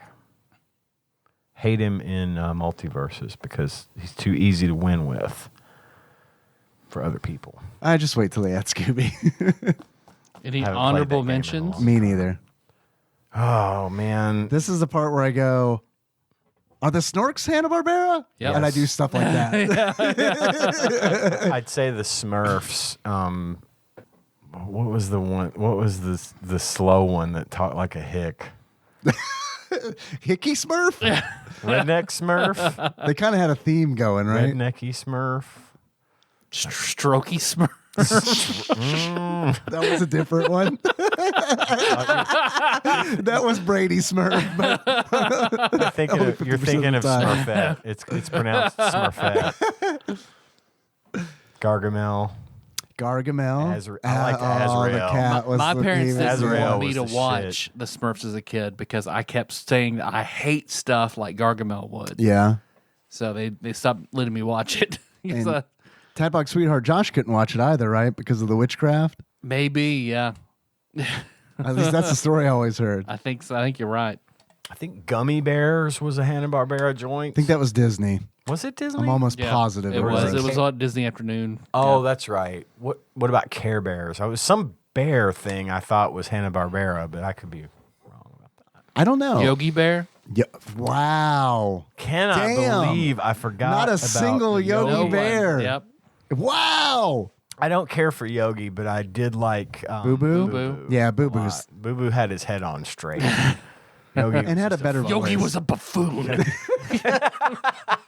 I like this. I like the serious boo boo. like the interview, 20 years later. Grizzled boo boo. How did you like working with Yogi? Yogi was a buffoon. I told you I was not going to talk about Yogi today. You know, Yogi fucked Boo Boo's wife. Repeatedly. Bad blood. And then ate his picnic baskets. Boo Boo had his That was own the shit. nickname for his wife. That's what I'm saying. I've got some redheads that I always liked. One, I remember a pup named Scooby Doo, Yeah. but they had a character. I thought it was really clever back then, named Red Herring. So the red football playing character Right. who they always 'Cause Fred- thought was the guy who did it. Fred would so he always- was the red Fred Okay. blamed Red Herring every time. and it was never It was him. the first answer he gave. And I Never, think not even the last episode. No, it was the Never throw Fred a bone. at the end. Yeah, he murdered him. he murdered Fred. Why was Fred part of the team? Is it his van? Is that like the canon? Probably. That makes sense. Wheeler from Captain Planet had the Okay. fire Okay. ring. I liked Wheeler. Okay. Ed Grimley, remember the Yes. I must say. animated Ed Grimley for some I reason? do remember that. Martin Short had a good run with Ed Grimley. He had a good run with Ed Grimley. A That was run. good character. Long run. For me, it was good. Yeah. Loved it. I don't know, man. It was good until I learned he was an animated version. Oh yeah. I don't know. Did Martin Short was he involved in this, or is this just Hanna Barbera? I don't know. Fucking get the Ed Grimley rights. I remember I saw the cartoon before I knew he was like an SNL character. I love that. Oh man, what Zorak too, Space Oh, Ghost, God, and Zorak, Brack. Brack. Yep. Yeah. Yep. That's all I had. Moltar. I had Muttley. So yeah. I thought you were gonna go when you were talking redheads. I thought you were gonna go with Jane, his wife, Jane Jetson. Oh yeah. That's the wife, right? Yep. You're right. Judy Judy's was the daughter. girl, yeah, who was older than her mother. You can tell because her hair's The white. white hair. So what? That did trip me up as a kid for at least one episode. Where it's like, it's her daughter. Is this a time travel thing? Because it's the Oh, future. it's the future. Okay. Right. Martin Short did voice Ed Grimley in the wow. show. It's an American animated television series produced by Hanna-Barbera and featuring Martin Short's fictional character Ed Grimley, with Short reprising his role. The show aired on NBC from September 10th to September 12th. December 3rd, 1988, for a single season of 13 episodes. The show is the only Saturday morning animated adaptation of both an SCTV character and a Saturday Night Live character. In the first Saturday morning cartoon featuring an SCTV cast member, later joined by Camp Candy. I was about to John say, Candy. when you said SCTV, I was about to say, do you guys remember Camp Candy? Yeah. That was a thing. And Rick Moranis' Gravedale High. I didn't even know about that. But it was the Count Floyd was in the character of Count Floyd was in the Ed Grimley. Ed Grimley. The show was called The Completely Mental Misadventures of Ed Grimley, and I remember it. I loved it. Yeah. Because I did know about Ed Sure. Grimley, and I loved the cartoon. I thought it was awesome. I was so disappointed when they took it off. I was like, I want more. That's how I felt about Crash Test Dummies. There you go. All right. There we go. There are a lot of Hanna-Barbera characters to choose from. There was a Holy lot. The shit. list is by no means comprehensive because Was the animated Attack of the Killer Tomatoes Hanna-Barbera? I don't know who don't did that. know. I've never seen the movie, but I remember seeing an episode of Attack of the Killer Tomatoes when I was I like in loved that. second Yeah, grade. Yeah. Nice. Or was Turbo Teen Hanna-Barbera? No Turbo idea. Teen was. It might have been Hanna-Barbera, actually. Because I have no idea what it was. I always remember the transformation of him into the car and how weird his face looked whenever it was changing into the grill and the lights. It was like Puka. I Puka. wanted to say the devil from Now Hear This, but that's Warner Brothers. Now Hear This being the one where the guy picks up the hearing Oh, yeah. corn and Oh, all the yeah. fucked up shit starts to happen. Yeah. What is Turbotine? That's got to be a Hanna-Barbera thing. I still don't know. Warner Brothers. Okay. Damn. Ruby Spears production. Multiverses. Warner Brothers. Here comes Versus Turbo Teen. Part of the Cartoon Express on USA Networks. USA Cartoon Express. God. Damn. Card. Man, I thought Express. Cartoon Express was like just Hanna-Barbera cartoons. I didn't realize. Yeah, I think they just picked up whatever Yeah. they could and Hanna-Barbera. Yeah, those Hanna-Barbera. They're a Those dime a had to have dozen. been pretty cheap, right? Dime a dozen. Neither we still didn't pick up Tom or Jerry. Yeah, I felt like that would be too.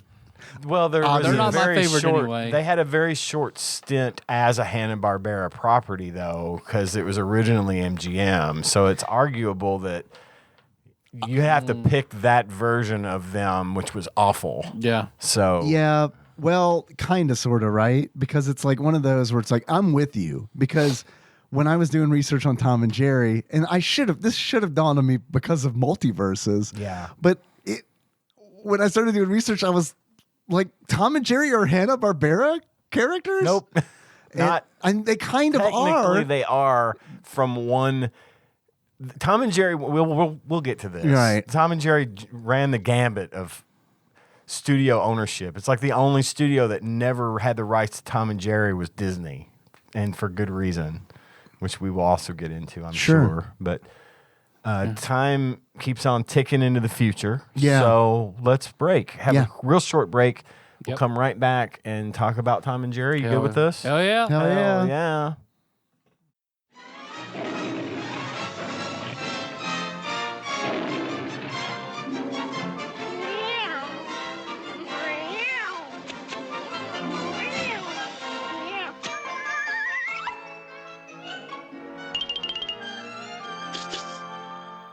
And we're back. We're back. Time to talk about T and J. Little T and J for you. Everybody likes a little T and J. Is that the jaw thing? Yeah. Yep. Yeah. Man, Jaw pain always just hits the right spot. This has nothing to do with T and J, the next generation TNG. I had to get have you guys ever had a TB skin test? Every year. Yeah, I figured that you probably did. Yeah, I've you had too? one. Tanya has to get them fairly regularly because she had a grandmother who had it. I see. Yeah, I should probably peel this Band-Aid off and see if I've had any reaction. But yeah, I had. I don't like it. It's not a fun test to take. It's not a pee in a cup test. It's we're gonna make a. Excuse me, you're gonna make a bubble in my skin. Did I hear you say that correctly? Okay, cool. Come back in a few days, and if you don't, we'll have to do it all over again. Yeah. So anyway, Tom and Jerry. Sorry. Tom and Jerry. So box art. What you guys think of the Tom and Jerry SNES game box art? Not a lot to it. It definitely looks like Tom and Jerry. They Featured both Tom and look Jerry. way too happy though. 'Cause Yeah. they're both happily running and happily chasing with like weird, huge smiles on their faces. It's from that era of Tom and Jerry where they were friends. When they were friends. They weren't allowed to be violent because there were cartoon standards in the 70s. So they had to be friends. I remember seeing a TikTok about like the one where Tom was trying to get with the fancy white cat. And like, so he was like, he went through his life savings trying to buy her all this stuff. And then another richer cat kept buying her better stuff. And he kept like riffraff. taking out mortgages. Yeah. And Is Jerry was Heathcliff trying to stop Hanna-Barbera? him. What the fuck is Heathcliff? What the fuck is Heathcliff? Find out on this episode. Heathcliff, I think maybe was Hanna-Barbera. I don't know, though. Man, if we get Heathcliff in multiverses, I'm back. He has all these fishbone attacks and trash can attacks. Jesus. The fishbone attack alone would be worth the price of admission. It's Ruby Spears. Oh, yeah. And Ruby Spears worked. Yeah, I don't really see. Distributor LBS Communications. There were a few. Maybe it was it like Ruby Deke? Spear. They put out a few cartoons that I remember watching. Deke Audio. Yeah, season 1 was Deke. Season 2 was Deke. Yeah, Deke Asia. Or as we like to call it in school, Dick. Yep. You know who made Inspector Gadget? Mel Blanc Dick. was in it. Dick. That little kid. Dick. It's like, The sun's coming up. All right, It's- young lady, just step up to the mic. I want you to say one thing for me, okay? We're going to record you. Okay, read what's on the card. Dick. Good. The sun was coming up at the end of that, right? Yep. Like that is Yeah. absolutely euphemism for Morningwood, right? Yeah, they had a few different iterations of that logo, but it never changed from the dick. Like, wow. All right. So in America, Heathcliff and the Cadillac Cats. Yeah, the Cadillac In France, Les Intrachats. Heathcliff Cats and Company in the UK. Heathcliff und Riffraff in Germany. Hey, they know what's up. Riff Raff. Heathcliff und Riffraff. Yeah, Riff Raff Marked had Fry. he had that fine white lady cat, didn't he? Riff Yeah, he Raff? did. Yeah, He did. A fluffy girl. My favorite Tom bit, and they show it all the time, like on TikTok and stuff, but when he's But you guys are on that Tom and Jerry TikTok. well, they just come up. I don't know why. Yeah. I think it's listening to me, but it's another one where he's trying to impress the girl and he's dressed like a cowboy. Yes, And he that's rolls, famous. He rolls yeah, the with his cigarette tongue. with his tongue Yeah, and yeah. then blows howdy and smoke. God. Shit like that. I mean, it's famous. old iconic. animation, these old guy animators that just fucking brought it every time. I picture my grandfather who literally wore a pocket protector every day of his life and looked like a dude from NASA. I think I've mentioned that from the 50s. These guys were bringing some of the funniest shit. And I look at that and I think, what happened to your generation? Because there's so many funny old people doing just this hilarious shit. Some of the best shit ever was Tom and Jerry. Old school, violent Tom and Jerry. And the Chuck Jones era of Tom and Jerry was my fucking jam. I'm just going to say it. Yeah, Chuck Jones, Tom and Jerry is really good. But it's hard to go wrong with Chuck Jones sure, anyway. absolutely. My favorite Chuck Jones thing ever was the haunted house episode with Sylvester and Porky when he's staying in the haunted house and I don't think I've seen it. Sylvester is Porky's cat, and they're traveling for business, and they stay in this hotel, and it's haunted, but Sylvester can see Is that the premise ghost. of Haunted Holiday that we played? Yes, it's what that's based on. Okay. Okay. Is Sylvester in that game? Because I feel like he leads you around or Okay. he's in it. It's been a long time since Yeah. we played that horrible game. I'm not going to revisit. The whole Porky's fine. He's just sleeping. But there's mice. There's ghosts in the house, but they're really mice fucking with him. Okay. And he is just shaking and scared and just fucking freaking out at everything. And he keeps jumping in the bed and waking up Porky. And Porky He doesn't just talk the whole time, right? No, he does not He's say he's a word. A cat, He's a cat. He doesn't say a word. And I've always said that the Looney Tunes thing just felt like such an ensemble show where they had these characters playing different roles. Right, In this sure. case, Sylvester was playing a fucking house cat that just kept waking up Porky, and Porky just kept getting madder and madder and madder at him. That was a Chuck Jones cartoon that I would watch that every day of my life and probably still chuckle at it, you know. Chuckle Jones at it. Chuckle Jones. But that whole thing with Tom and Jerry and the Chuck Jones era was where it was at for me. But I did really very much enjoy the old school stuff. And Tom and Jerry's very near and dear to me. They've been around 80 years. 80. Like 82, I think. That's insane. Right? Because it's like 1940, I think, was their first. And my grandmother is only like 10 or 12 years older than Tom and Jerry, which is nuts. But they've always been a huge favorite of mine. I really wish I hadn't played this game. Oh. I see. I didn't care for it. No. I get it. I like Tom and Jerry quite a bit, but it's also one of those things where it's like, I think I never like sat down to watch Tom and Jerry, you know. Tom and Jerry was always kind of one of those things where it was like maybe like part of a compilation It's on. or something. Yeah. And it's on. And Yeah, that was for me too. And I wouldn't say that I always enjoyed it, but because I really like the 70s stuff is horrible. No. It's really bad. But like the early stuff, like I love the Where look. he looks like a cat and not like has human hands. I like somewhere in between that. Yeah. You know, I really like when it is Jasper and Jinx, and it's like I like how that looks and how it's animated, but I do like it when Tom's a little more anthropomorphic than he is I agree. there. I But agree. like Henry and I were watching the video, you know, like the history of Tom and Jerry, and I was like, I like it the best, like because he goes from a point where like they draw the fur on Tom to where he's just smooth, like it's just like Yeah. there's no fur, he's just smooth, blobby, and like that's where I don't like it. Yeah, It's- when he was Jasper, he was like a dirty house cat Right. with fucking messed up fur. yeah. Yeah. And I like it when he has the gray in between his eyes Yeah. too, and I like it when he's more gray as opposed to like a deep blue. Yeah. And then, but I also like the Chuck Jones eyebrows. God, I love the Chuck Jones So expressive. eyebrows. Like, It I really mean, all of his is. characters, like whenever he animates something, like the characters are super expressive, and Yeah. it's always really funny. Like it's a lot of times that's like the crux It of like really a is. gag is like the face that they're making, and then that's like.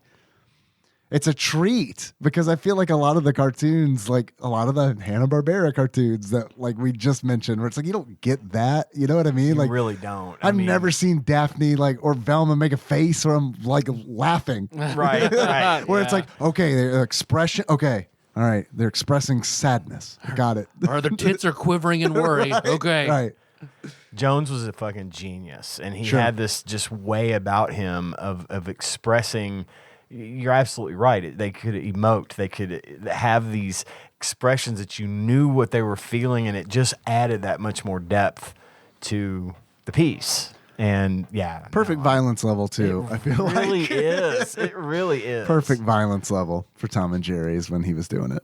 Yep, agreed. It wasn't too over the top, But it was but it was enough. It over was- the it top was pretty there, to yeah, laugh. I for mean, sure. you know, this for the same reason you laugh at Roadrunner and Wile E. Coyote. You know, it Mm-hmm. was comedic violence. It was okay to laugh at it because it was just either really silly and over the top Sure. or subtle and funny.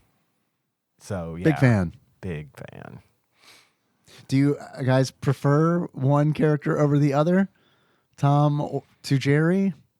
Do you They're a pair. I can't. They go back and forth. Yeah. I see him as one. They're the Boba Fett and Han Solo. I feel like one can't exist without the other, right? They just sort of fulfill each other's purpose. Joker and Batman. Yes. If I had to pick, Tom would be my guy. Yeah, same. I always wanted Tom to win. Rooted for the guy Yeah. hard. Just wanted it to happen. Just like with Wile E. Coyote. Exactly. You always just once, just let him get him once. Yeah. But then That one then it's episode of over. Itchy and Scratchy where Scratchy catches Itchy, but they're never going to show it again. right? Which is fucked up, you know, Itchy and Scratchy, based on Tom and Jerry. Totally.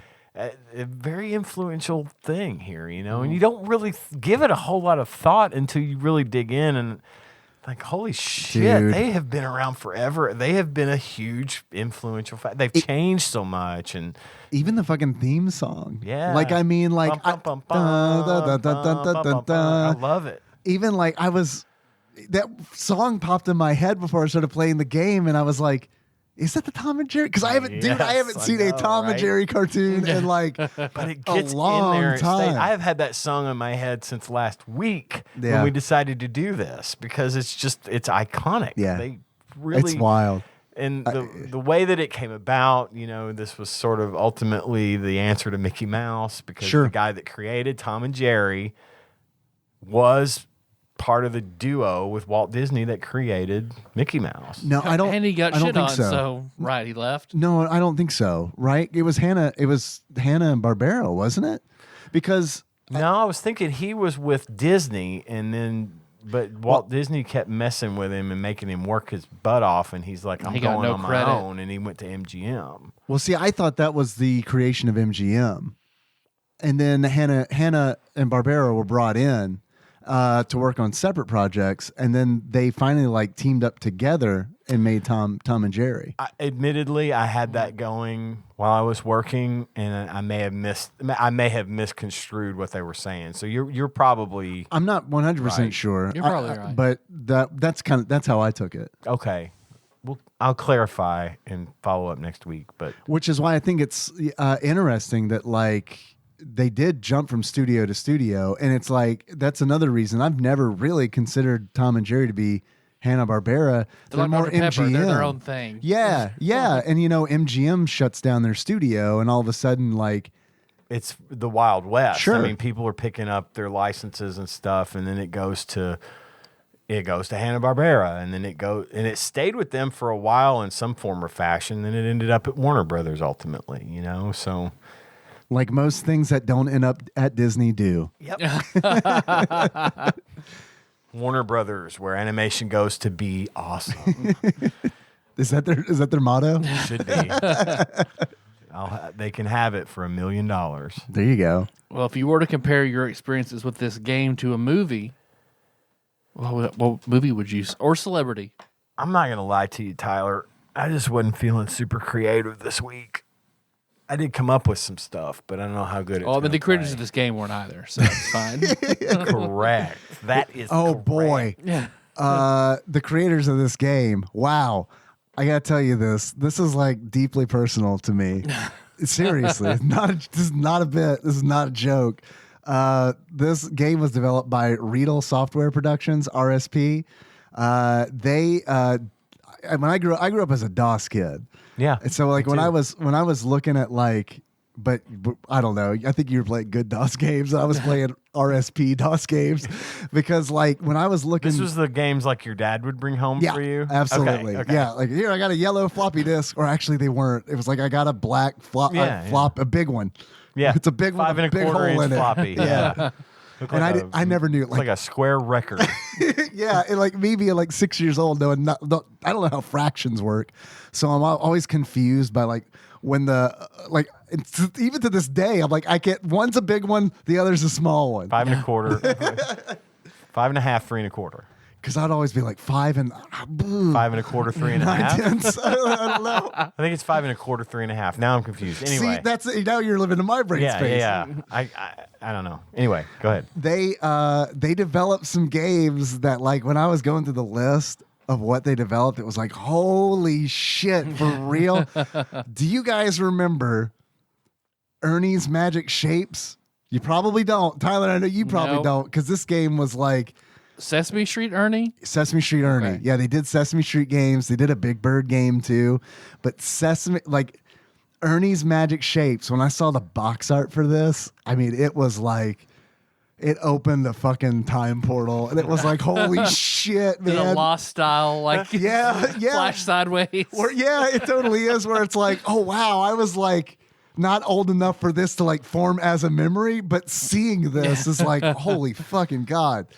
And then they also did Chippendale Rescue Rangers, DOS, which I played the fucking shit out of as a kid because I didn't have an NES. I hear this Chippendale Rescue Rangers game is pretty good. I got a DOS computer, so I guess we're going to play. I never even really knew it had a subtitle. The Adventures in Nimnol's Castle. Oh. Nimnols? Yeah, No. he was the scientist guy with the big, like the big Coke bottle glasses. Okay, yeah, bald guy with the Yeah. side hair. Okay. Where it's like 3 stages of like Chip and Dale, like going through like World War I trenches as he throws acid on them from his castle top. They did Beethoven Second for the Super Nintendo. Couple things we had to look forward to. The Hunt for That's widely considered probably like a bottom 10 game. Yeah. Just based on the license. Yeah. And the fact that it's based on the sequel to Beethoven. Right. I played a minute of it on the emulator, and Yes. it was just like he has a sonic bark Okay. and Sonic water. Bark. Yeah. He's like, is it an Echo the Dolphin game, but it takes place in a house? So, it controls about that well. I remember it being like, yeah, okay, He's we'll Guile's get dog. to it. Yeah. He's Guile's dog. Man, I would watch the shit out of an anime where Guile owns Beethoven. Guile and his loyal. And they live in the real world, though. Nothing really happens. Kind of like in Beethoven, I think. Oh, my God. RSP also developed The Hunt for Red October, which we haven't played yet. For the Super Super Scope Nintendo. compatible, right? Yes. Yeah. And then in 1996, they made Postal. Postal, the game where you go postal and set marching bands on fire. Wow. That Postal. And they, I've heard of it, but I've never oh played it. boy, man. I remember when Postal came out. I was a freshman in high school, so that one hit at the right time. That one was like, hey, man, have you heard of Postal? Let's download it from free off of IRC. And then, yes.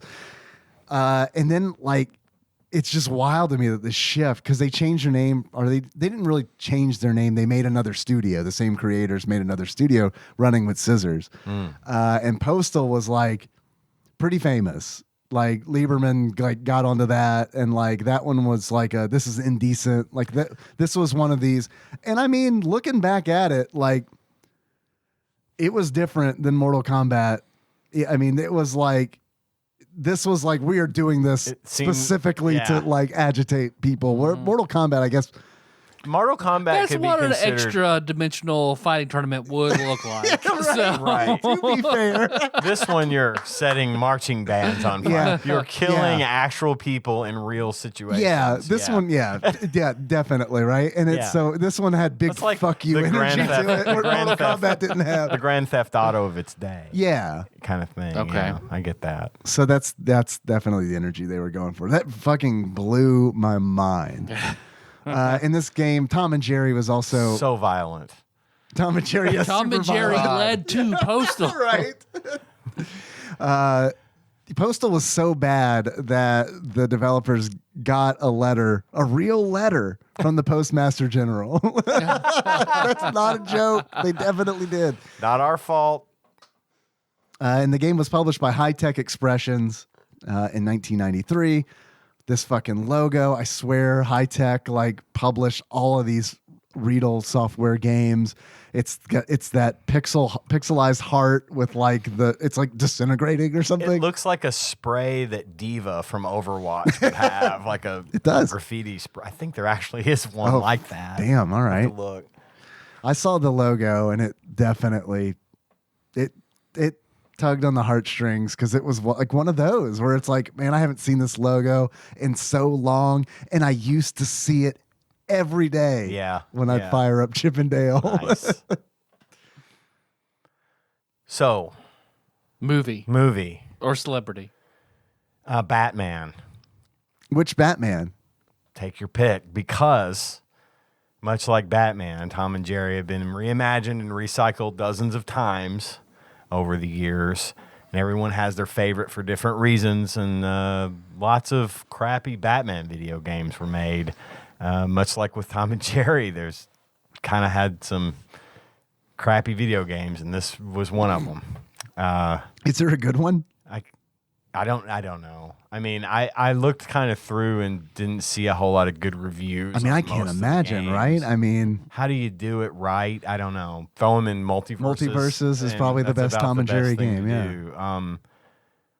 I feel like this game was just kind of a forgettable side note in the history of Tom and Jerry, right? And I don't know. I just kind of put it up with Batman because there's just been so many different ways that Batman has been visualized and put in video games. Sure. Some have been good, some have not. most have not. Most have not. I mean, I know people love that NES game, but Yeah. like when Arkham Asylum Arkham came out, games that were was a fucking huge crazy. deal, because it was like, holy shit, this is a really good Batman game. Yeah, like, that whole series was great, and that sort of legacy. They're not afraid. They've gotten to the point now they're not afraid to kill off Batman. You know, Gotham Knights just came out, which is like Robin, Red Hood, Batgirl, and Nightwing all take over because Batman dies, and they take over for him, fighting crime in Gotham. And it's a new Warner Brothers game that came out recently. Does It's an Azrael open have a world. name in that? Is he a different version of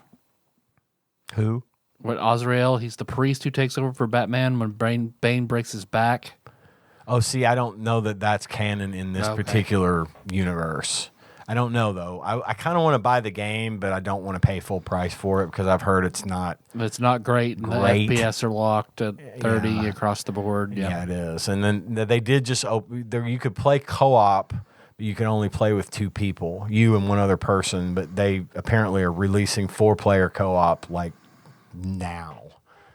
So I'm waiting for the price on that one to go down and play it. But anyway, that's just kind of where I went with that, because I feel like Batman and Tom and Jerry and probably other franchises have gotten sort of the same treatment over the years, whether it be in video games or movies, and that's just what made me think of. Makes sense. Makes sense. Dave, how about you? I went with a movie I've never seen before. Abbott and Costello, Jack and the Beanstalk. Nice. And I went with Abbott and Costello because classic It duo fits. from It the time fits. period. Yeah. And also Jack and the Beanstalk because of like all the like Tom and Jerry fairy tale stuff that they did, like the Robin Hood, Tom and Jerry Robin okay, Hood, yeah, all of that, like when they started exploring that kind of stuff. Cool. I have to steal yours, Dave, and say The English Patient. Oh, okay. It's just like playing it, just like fucking die. I'm a mouse just jumping on cockroaches. What is this? Yeah. What Not about Joe's Apartment? shit? That's a better one. Damn it. Yeah, Joe's Apartment. Better than mine. Yeah. It is your, we'll share it. That's fine. Yeah. It's good. What about a Nick Cage movie?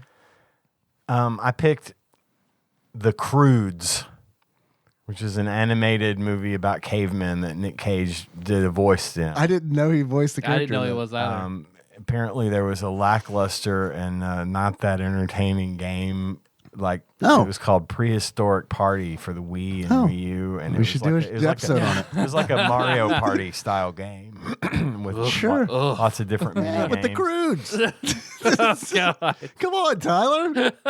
You love Mario Party. You love the Croods. love the Croods. Can't fucking shut up about the Croods. Crude or Crulin is what we should call you. Love the crude so much.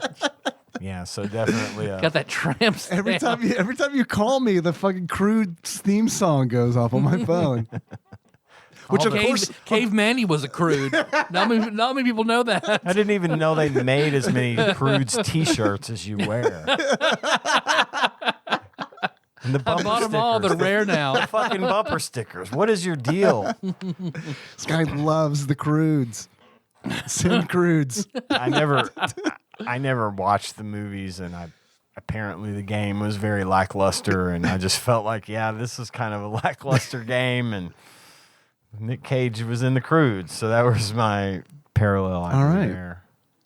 When you said it like that, Nick Cage was in the Croods. It sounds like it was like a motorcycle gang, does. like a greaser gang. You know, like yeah. not a modern motorcycle gang. No. Like him and Kind the of Fonz. snap. They snap when they're going, West like in Side the Story. Warriors and shit. Yeah, okay. Yeah. I went with Forgive Me. I went with Raising Arizona. It's a great movie. Yeah. But I'll tell you why. I have a great reason why I went with Raising Arizona. Because Riedel Software was based in Tucson, Arizona when they go. made this game. Good enough. Okay. Well, I went with Face Off, since John Travolta and Nicolas Cage are basically Tom and Jerry. Okay. Hey, All I right. like that. That's good. I love when Tom says to Jerry, I could eat a peach for hours.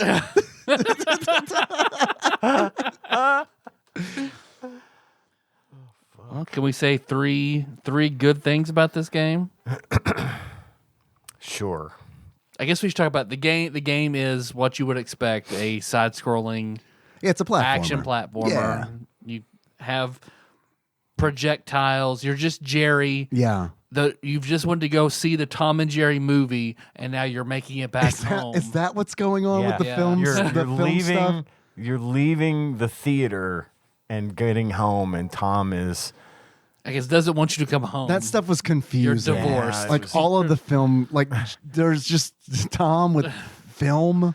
Yeah, Everything's It was really weird. Like, Acme Animation Factory looking, where Yeah. it's like the oh, levels are God, like 100%. broken down into like film cells, and I couldn't understand that. I assume it's because that's the tie-in to the movie Because that it was came supposed out. to be. I thought it was like a reference to the old Tom and Jerry movies. Oh, like the shorts that but yeah. but apparently, according to the instruction manual, like the movie just came out. And Jerry went to see okay, it. so that was the case. Yeah. And that movie I never saw, but I heard is horrible. It's a musical. Yeah. I got an idea. We were just talking about how would you do the perfect Tom and Jerry game, Cuphead style. Okay. There is that Cuphead. There's that boss that's very Tom and Jerry. It is. Yes. Well, and you know that, but instead of staying in that particular time period, as you progress through the Okay. game and fight different it has to be a boss rush. The animation changes. The animation changes as you go from era to era. That's a cool idea. Yeah. Come on, Warner Brothers. I like step that. up. We'll develop it. Fuck it. Couldn't do worse. I'll knock it out real quick on Yeah. my Mac here. Couldn't do worse than what we're playing for this episode, right? Right. Maybe. Yeah, I don't probably know. would. I Probably can't would be develop worse. this game either. Sure we can. Sure, we have the technology. It's 30 years later. This has a 2-player mode, which is good. That I is guess. neat. You play as Tuffy, Tuffy, the little Jerry's little cousin, little diaper wearing cousin, right? little gray diaper mouse. Yeah, the gray diaper mouse.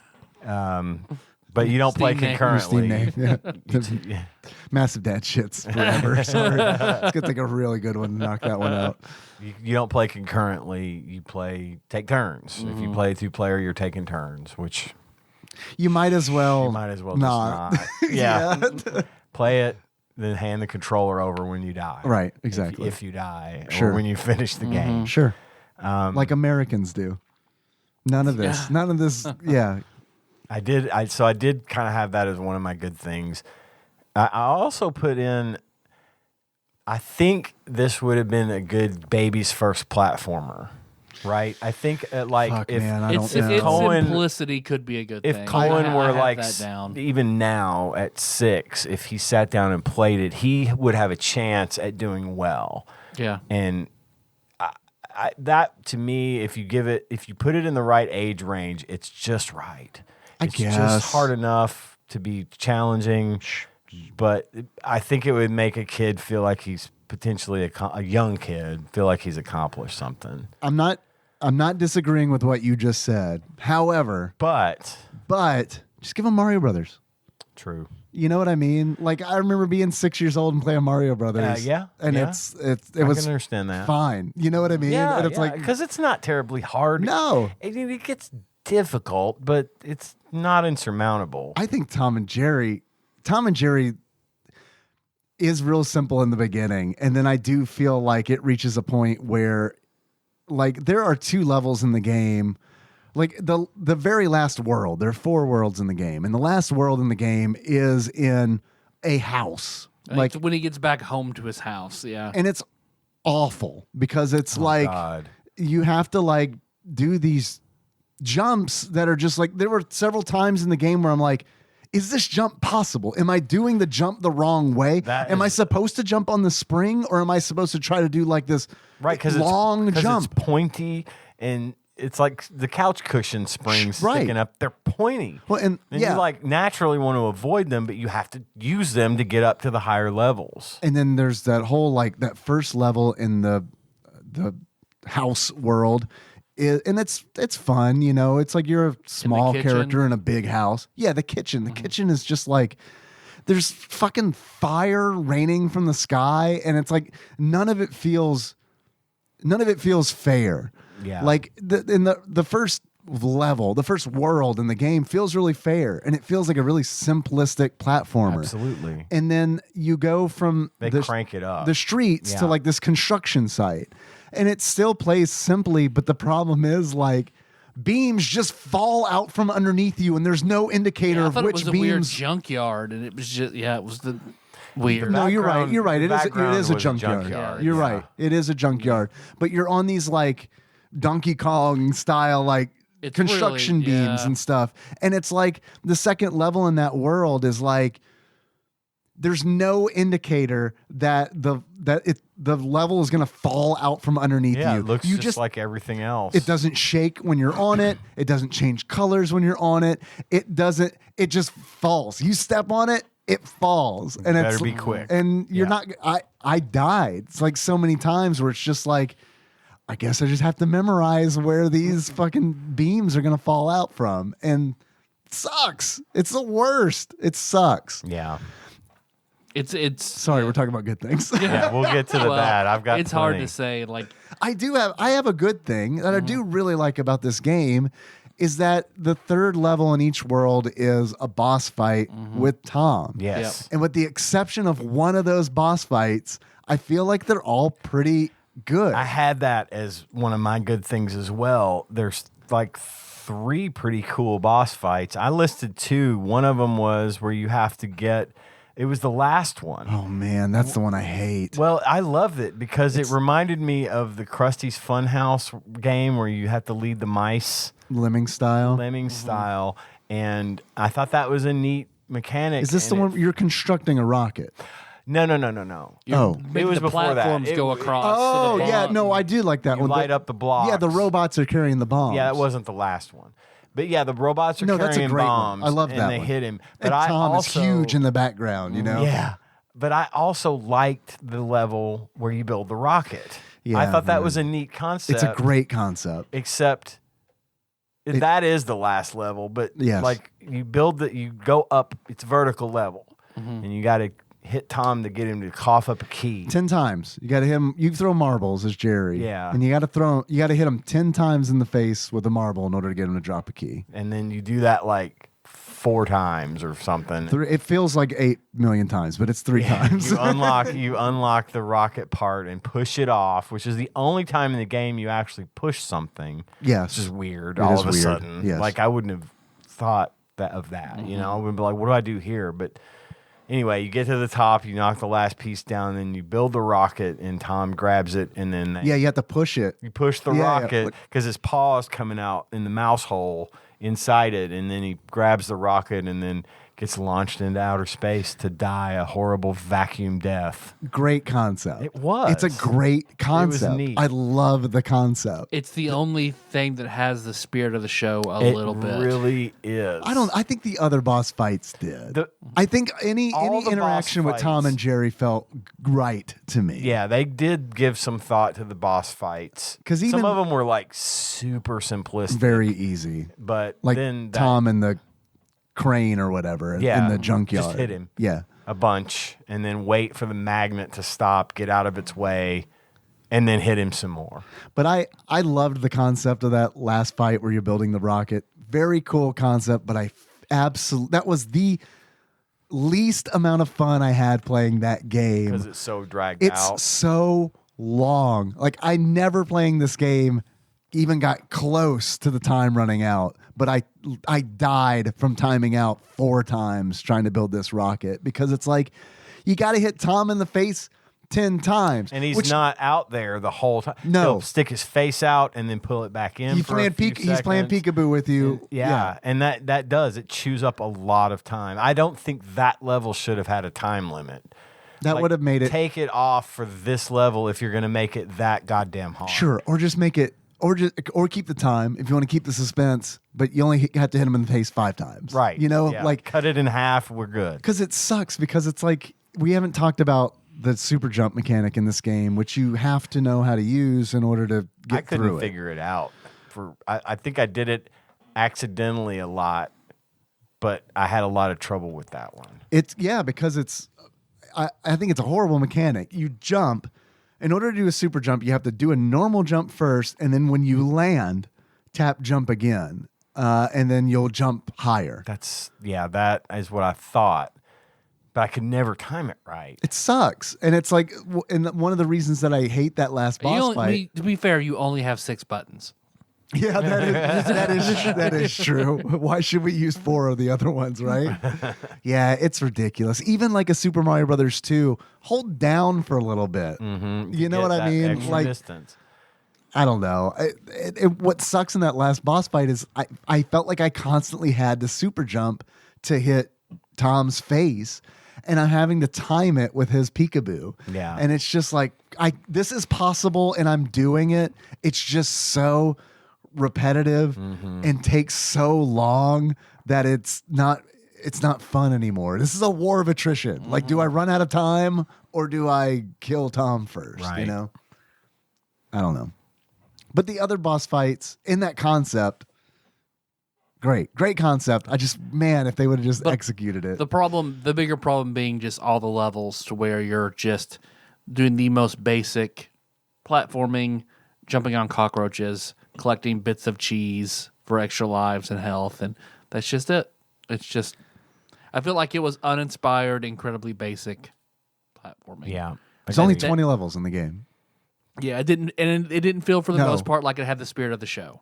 Like, 12. at all. Like, I would have liked to have seen, like, I think the Cuphead idea is great, or even like alternating levels as Tom and Jerry. And if you're Tom, maybe one level is like a sandbox level to where there's the mouse hole, and you're getting parts to build a machine, some sort of big contraption outside to Mousetrap, try and catch him. A la Mousetrap, the game. So, yeah, something like that. Or like you are Jerry trying to sabotage Tom's date with the white cat, or you're trying to undo barriers and let Butch the dog in. Something that feels like an episode of the show. The Ren and Stimpy games aren't good, but they followed the spirit of the show in what they were trying to do. This game just didn't And by have it. 1993, they had so much material to pull from. They only had 50 years. 60 years of material to pull from. They could have done a better job making it feel more like Tom and Jerry. It was Tom and Jerry programmed by numbers. And the fact that it was. And the fact that was my first bad thing is you don't get to play as Tom.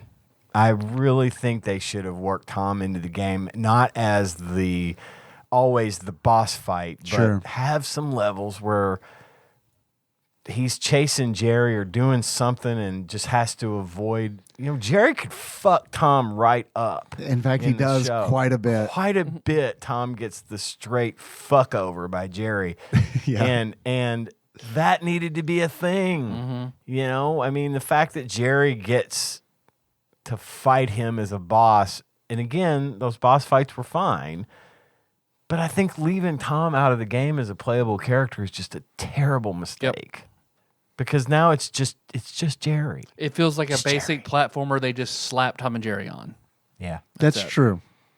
In fact, even like the third world, which is like a toy world, felt like Jelly Boy to me. Yes, 100%. Oh my God! Why Lego what blocks is with and toy Lego robots? blocks? I know. Always with the Lego blocks. Fucking Jack in the Boxes in the background. Creepy and looking fucking teddy and bears. shit. I'm fucking sick of it. I am over that. Get one more goddamn toy level and I'm done. There's only one good toy level in video games, and that is the Little Nemo train level. That is the entirety of the game toys with Ron Right. Oh, yes. I completely forgot about that. That's a movie I wasn't disappointed by at all as a child. Or the really weird level in Spider-Man X-Men Arcade's Revenge where you are Wolverine being chased by Juggernaut in a big toy room. Okay. God. Okay. Well, Juggernaut, I think. You're right. You were correct. Thank you. Jägernut. I'm Jägernut, bitch. Oh, right. Good things about Tom and Jerry. Well, that's it. We're out of them. Yeah, there's not a whole lot. Like, I mean, I don't think the game was atrocious by any means. No, it's it just, could have been a lot It's worse. too simple. It's too boring. It doesn't use the source material. It's just a whiff. It's mediocre. Well, that's one of the things I put is that they went mid, as the kids would say. It's mid, yeah. They just went too safe. Yeah. None of the stuff that made the original show good was really omnipresent there. I for feel like me. that they. You know, I it really just do feel didn't- like they had something else built and then just they whiffed. They totally copied stuff onto Yeah, it. they did. I'm lobbying hard for the Cuphead version of Tom and Jerry. Or you could do a thing where it's like you're their owner. And they're just fucking your shit up all around you. It's survival You have to clean horror it up. as they try and kill each other. yeah. Or you're just having a constantly You're their clean it owner. up. Is that Mammy Two Shoes? Was that her Oh name? God, yes. A Friday the 13th style game. Only you're Jerry running from Tom. Well, see, that's where I was Tom has going. I gotten want bitten by a Trying to raccoon kill and he's you. rabid. I want asymmetrical multiplayer here, Yeah. where like one player's playing as Yeah. Tom, and then I don't know, you got like a bunch of Jerrys. It's who's your daddy over your Tom and Jerry. You got a Jerry. Ah, shit, Jerry's in the oven again. Jerry, don't eat that battery. You got a Jerry. You got a Tuffy. You could be the white cat. Butch the dog or Butch's Quacker. son. Yeah, of Quacker. course, naturally. Quacker. You could be Or- a cute little quacker. It's The Sims, but it's Seinfeld, and Jerry Seinfeld is replaced by Jerry the Mouse, and that's it. It's never brought up. It's never mentioned. Everyone just rolls with it. Especially when Elaine fucks him. Hey, they were friends first. You mentioned the level in the house, the levels in the house with the kitchen. Sure. The aspect ratio on that It's busted. is so fucking broken. That's my third bad thing. It's busted. Everything's, got to be relative to the size of a fucking mouse. Homie, the we got fucking salt shakers that are smaller than the mouse sitting forks. on the counter. You got fucking forks in the game. Are these mouse forks? Why are there so many mouse forks in the junkyard? Well, they couldn't sell them. They had thrown them away. They're too small. What the hell? Is this the mouse junkyard or is this the human junkyard? Why is With Tom cat-sized cranes. Yeah. Why is Tom so big in that crane? Is that a mouse crane that he's squeezing himself into? Fuck, it was a mouse junkyard. Why does that exist? It would fit on this table, apparently. With a little crane. I don't know, but God. the kitchen was the worst. Dude. Like the frying pan. Dude. Yeah. There's frying pans and shit in there, and the frying pan was only a little bit bigger than Jerry. I mean, it's Yep. just like, what the fuck? In Is the- this a dollhouse? See those mini Cracker Barrel, cast iron Yeah. skillets that make Yeah. a single piece of cornbread. God. The fucking enemies. I swear to God, there was a pimento olive with legs. Yeah. I think That was you're an right. enemy. I assume that's what it was. That's what it looked like. One of the enemies looked like Audrey 2 from Little Shop of Horrors. There was There was little tiny Frankenstein Yes! wind up things for some reason. There was that are, a little ham. yeah, just a ham. Just a little ham with legs. As a treat. But, and remember, Jerry can have a little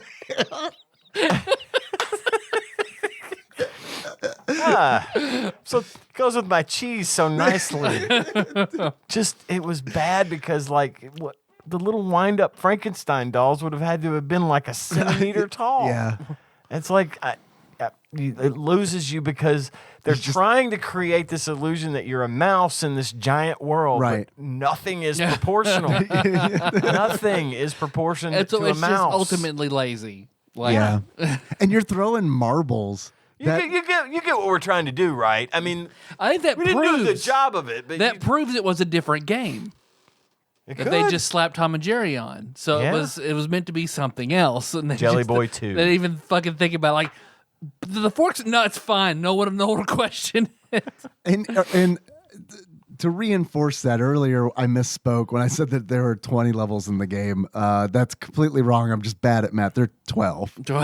So, not a lot of thought going into this. The long play was 28 minutes. I watched through it. The speed run was 11. Yeah. So It was only 13 minutes longer than the long play for Stone Protectors. So Their stones of power glow. This they do. But just all in all, poorly executed.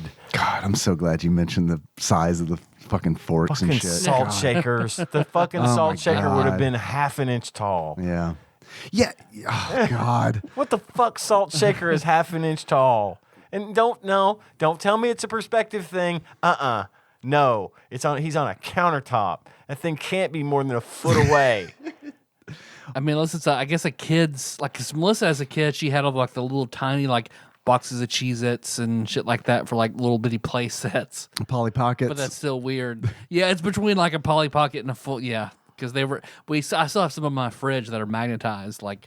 It's the size of a pencil, but it's aluminum foil or whatever. So, okay. Oh, Cohen loves those things. You Yeah. can buy them in little blind packs, and it'll be like a box of Mouse Uncle forks. Ben's rice or something, along with mouse forks and teeny little salt shakers. I don't know. Just that irritated the shit. Normally, I don't notice stuff like that. But it was impossible. Dude, it was abundant to in this miss game. In this game, so yeah, It's so fucked up too, man, because they go from trying at least, because in like you're saying in that first world, it's cockroaches and there's an occasional like rat and a mosquito from aerial attacks. And then by the last world, you're fighting like tiny hams. You're fighting Fantasia enemies. It's insane. What should we make this? Fuck, I don't know. A ham. Fine, ham. We got to get this done. And also one other little footnote in the bad thing. What the fuck was the fish tank about? Oh my God! Random water level out of the fucking blue. They had to check off the tropes. That was 2 screens with catfish in it, and you can't move. Like it was like easily the worst water. And I hate water levels in most games because they stress me out because you're either going to drown or you can't move fast enough or both. The underwater parts of Waterworld were better than this. Oh yeah, absolutely. And this was one little sub-level inside the last level of the house. It's maybe 2 or 3 screens long, and then you leave, and that's it. And they just missed a train. Swim they did down. a train segment, right. they would have checked them all off. Swim down, slog across, swim up. When that fucking aquarium has like these fish, these big yellow fish with sunglasses that are obviously enemies, and then fish that you think are in the background that are really small, but no, those are fish that are gonna fuck you up. Once again, perspective, people. So yeah, just I'm so glad an unenjoyable experience as a whole. Not fun, but anyway. But is it a buy, a rent, or a birthday?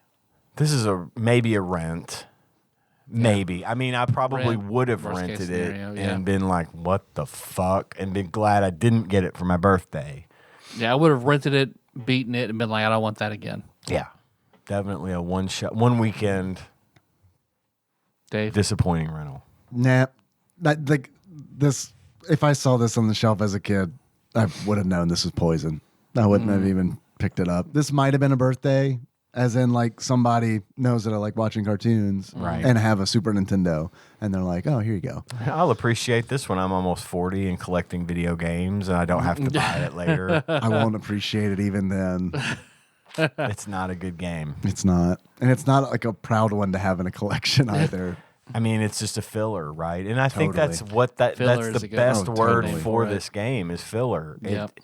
It's going on ahead, the top This is bottom. Naruto going to a village you'll never hear of ever again. It's just top and bottom 100. It just falls like somewhere in the middle, somewhere. I don't even know where to middle, put it. yeah. Just because it just wasn't great. It wasn't the worst. It had some elements that were neat, but it failed in the long run. And I'm not ever going to really probably think about it again. Nope. I'm not even mad enough about it to like. We'll make jokes about the tiny forks, but that's, Tiny fork, mouse forks. Mouse forks is probably the least common a little bit, but Yeah. other than that. How about achievements? You guys got any of those? I have a couple. What you got? Lazy achievements. Girl, Perfect. same. My first one is Puss Gets the Boot. Ah, yeah. A little reference to the titles of the shorts. Titles of the shorts. The first actual Tom and Jerry short was called Puss Gets the Boot. And all you have to do to get Puss Gets the Boot is beat the game by sending Tom into space with the rocket. My second achievement is The Cheese Stands Alone. Nice. And to earn The Cheese Stands Alone, get killed by trying to get the cheese that you can't reach because you can't do the super jump, dude. and enemies are fucking running into you while you're doing it. Can I tell you about absolutely piss poor level design? The game, so the way it works is big pieces of cheese give you Health, life. They give you a heart. You can have up to 4 hearts. And what this fucking game does is at the end of a level where there are no enemies, sometimes, like there's one of the toy levels, 2 big pieces of cheese at the end. Why the fuck do I need this? Yeah, because you get your health back when you start the next level. I don't need this at all. Why is it here? It doesn't give me points. Doesn't do it anything. literally serves one purpose, and that is to refill my hearts. And which is going to happen when I exit the level, which is literally one screen away. Just like it's like right there. an inch away from where I'm standing. Yeah, terrible. It's really bad. It's like insulting. like that. Like, really, oh, fuck you. Yeah. Because you've been dodging and ducking Yeah. and weaving, and then, oh, now you're going to, oh, thanks. Thanks for the help. yeah. No, it Yeah. hurt my feelings. I get that. Yeah, I didn't care for the. There was one. Did you notice the one and only one up in the game? Yeah, I only saw the one, and it's was a only one. total trap too. It is. You don't fucking don't do it. Okay, so like you're playing a platformer, right? And it's like, okay, if there's like this little alcove, imagine there's a wall, right? There's a wall to your right, and there's a little alcove in that wall that has a power up. My logic is, okay, I can jump hard at the wall, ride the wall down, holding right on the D-pad, and then when I get to that segment in the wall, it just shunts me over, Mario style. That is not how this works in this video game. Like, I don't know if you have to make that jump perfectly or what, but I gave the fuck up on that one up. I watched I didn't get to it personally, but I watched the long play, and I was paying attention because I didn't play the game all the way through. And he gets to that point where there's this one up. It says one up, and it's it's the yellow. only time in the game that you get, and because if you get 100 bits of cheese, Yeah. which are scattered about the level, you get an extra life. For every 100 you get an extra life. This was a one up. I was like, Straight I up. paused it. I was like, was this what the fuck? Because I knew it was almost over. Because the long play was 28 minutes long, and this was like at minute 19. If this were a YouTube thumbnail, that one up would be circled in red. Yeah, exactly. But I was like, what the fuck? So they just randomly give you an extra life that is impossible to get without falling and dying. And it's like, It's Noah's Arcade. You can't get it. It's just there to make you die. I never got It's it. it's one of Tom's traps. There you go. it's all purposely done. But anyway, that was my 2 lazy achievements this week. I've got 3-ish. Some of these are going to be off the fly. Some of them are not. All of these are half-baked. First achievement, no ticket. In order to unlock no ticket, realize in the last level that there's fall damage in this fucking game. In this fucking platformer, there's fall damage. I'm building a fucking rocket, and I'm like, I know, I'll take a shortcut to the bottom by falling because it's a platformer, and I'm a cartoon mouse, and surely it won't kill me. It does.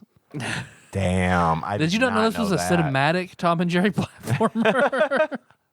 That like if I wasn't on the very fucking end of the game, that would have been I'm gonna go ahead and turn this off. Yeah. That really, it was just like, I did are you not know that. fucking kidding I me? know that There's either. fall damage in this Well, game. and there's nowhere else in the there's no You other can't real fall from a height, vertical right. levels in the game where you could fall from that height.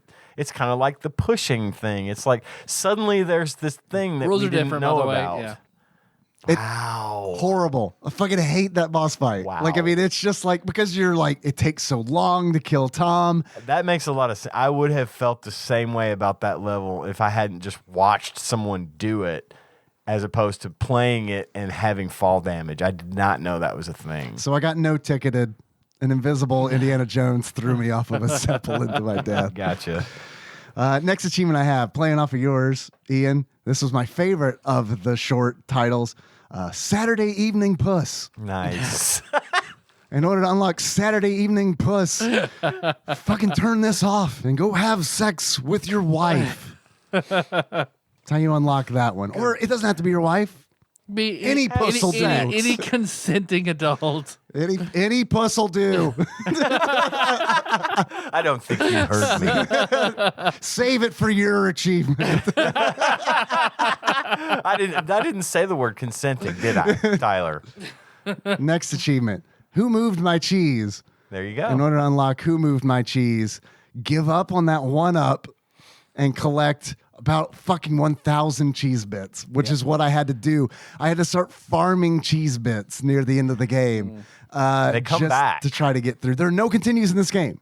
None. So it's like once your lives No are codes, done, no continues. it's over. You're No done. checkpoints. Got to hoard those fucking cheese bits. There wouldn't need to be checkpoints because the levels are so short. Yeah. You could run and gun this game. If you know how to jump through it, you'd be all right. But yeah. I've got 3. Okay. My first one is Jumpman. Beat a level only killing enemies with your jump. Okay. Good one. My other one is Shootman. Will beat a level only killing enemies As LeBron James. as LeBron James As Mega Man. with your marble. And then Man. Just don't jump, don't shoot, just get through the level. Man. You just turn the game on. You turn it on and go, man, and shut it right off. You want to see what Flopsy has to say about this? Boy, do I. I bet this is a common game. I own 3 copies of it. If it ain't common, I'm going to be rich. Oh, I forgot you said you had a bunch of copies of this. Common game, and I'm going to say that Flopsy gave it probably 2.5 stars. Man, I'll say 2. I'm going to go 1.5. Okay. Why not? Yeah. If it's anything above what any of us Dude, said, if it's a 3, tear that page out of Flopsy. 3.5 stars. Love Tom and Jerry. if it's a 3, I'm going to let this fucker mold like that one. You look at him. Look, it's like Red Dragon. All of a sudden, do you see? Send it down the street in a flaming wheelchair. Back to I've always said if right in front of Pat Contry's house, burn it in a wheelchair. I've always said that if Tadpog were a movie, Philip Seymour Hoffman would play Flopsy.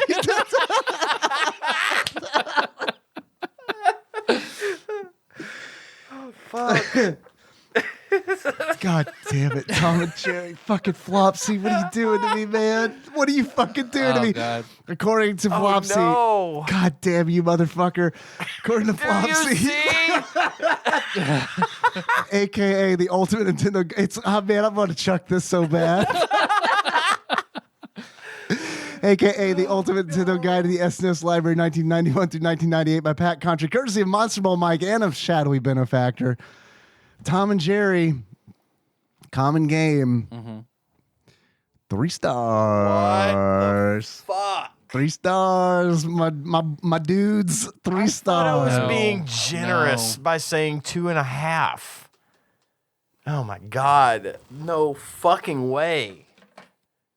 I'm not even gonna read Wizard the of summary. Oz is better than this game. Yeah. Man, yeah, I agree because I feel like the Wizard of Oz could be tweaked At least much you can play easier as someone and- else. yeah, and make it better than Tom and Jerry. Wow. That is too high, boy. Flopsy. Flopsy, you're grounded. You are fucking grounded. Tyler, Yes, Dave. I've had a time talking about Tom and Jerry. If you were to give this game a beard, sums up how you feel about it. What kind of beard would you give it? Droopy the dog's boring ass dog beard because it's just And all dogs have beards, right? All dogs have beards. Just like they all go to heaven. Yep. And just like they can't look up. That's true. I've done studies. Tyler, Yes, Dave. if you were to give this game a pair of glasses, sums up how you feel about it. What kind of glasses would you give it? The glasses of Sheldon the Turtle from Rocko's Modern Life. Young Sheldon the Turtle? Because he's also slow and boring. Yeah. Turn a page. Wash your hands. Bazinga. Buzzing. How much do you guys think this game is? If you were to buy it. Common game. Loose. $7. $13. $13. Actual price of Tom and Jerry for the Super Nintendo loose on average, according to PriceCharting.com, at the time of this recording, is $9.99. I didn't pay that much for it. This game came in so many fucking like Facebook Marketplace, like selling 10 games. No. Selling 10 games for $12. Sold. Guys want to see what we're going to play next? Yes. Yeah, Or yeah. any suggestions, or do you want to randomize it? I mean, we could do Beethoven second since we were talking about it. We could do Beethoven second. What do you think, Ian? No, that's fine. We can do that if you want. That'd be an easy one. You're gonna be gone, out Kind of of, town. sort of. I have to watch the movie. That's the hardest part because I've never seen Beethoven shit. Second, I haven't and I don't seen- even know if it's streaming anymore. I haven't seen any of those movies. Isn't Charles Grodin in those Yes. movies? Is he in all? How many of them is he in? I've seen this. I saw the second one in the theater. Yes, he is. Okay. I'm under That one's got me. I don't know if you have enough time. To under do that, normal though. circumstances. I would totally be Yeah. down to watch Beethoven Second and play the game, but I I'm feel going to like be out of that's going to town. be a requirement. So let's table that until. Let's see what the either- randomizer has Yeah, to let's- say then. Okay, If the randomizer comes up with Beethoven Second, it's meant to be. We get a. I'll find a way. Yep. Yeah, you have to. All right, so I'm gonna go over here and grab this batter up peripheral, plug it in, do a wild and crazy kid style, put my own run direction, say the prayer we all love to say. No whammies, the whammies, the whammies. Stop. 246. The D's, The eyes? eyes. Is this one we've done before? Nope. Eyes. The eyes. I guess. Shit. It could be in the the heat of the T's. night for Super Nintendo. Wow. Yeah. All right. I It's have no idea. the IRIM Skins game, What? So Irem's a developer. and is this like shirts versus skins? Is this a basketball game? That sounds like a horror movie. The IRIM Skins game. Irem, REIREM. Mm-hmm. I'd look it up in Flopsy, but he's grounded. Oh, it's golf. All right. game. A golf game. It's called Major Title. Huh.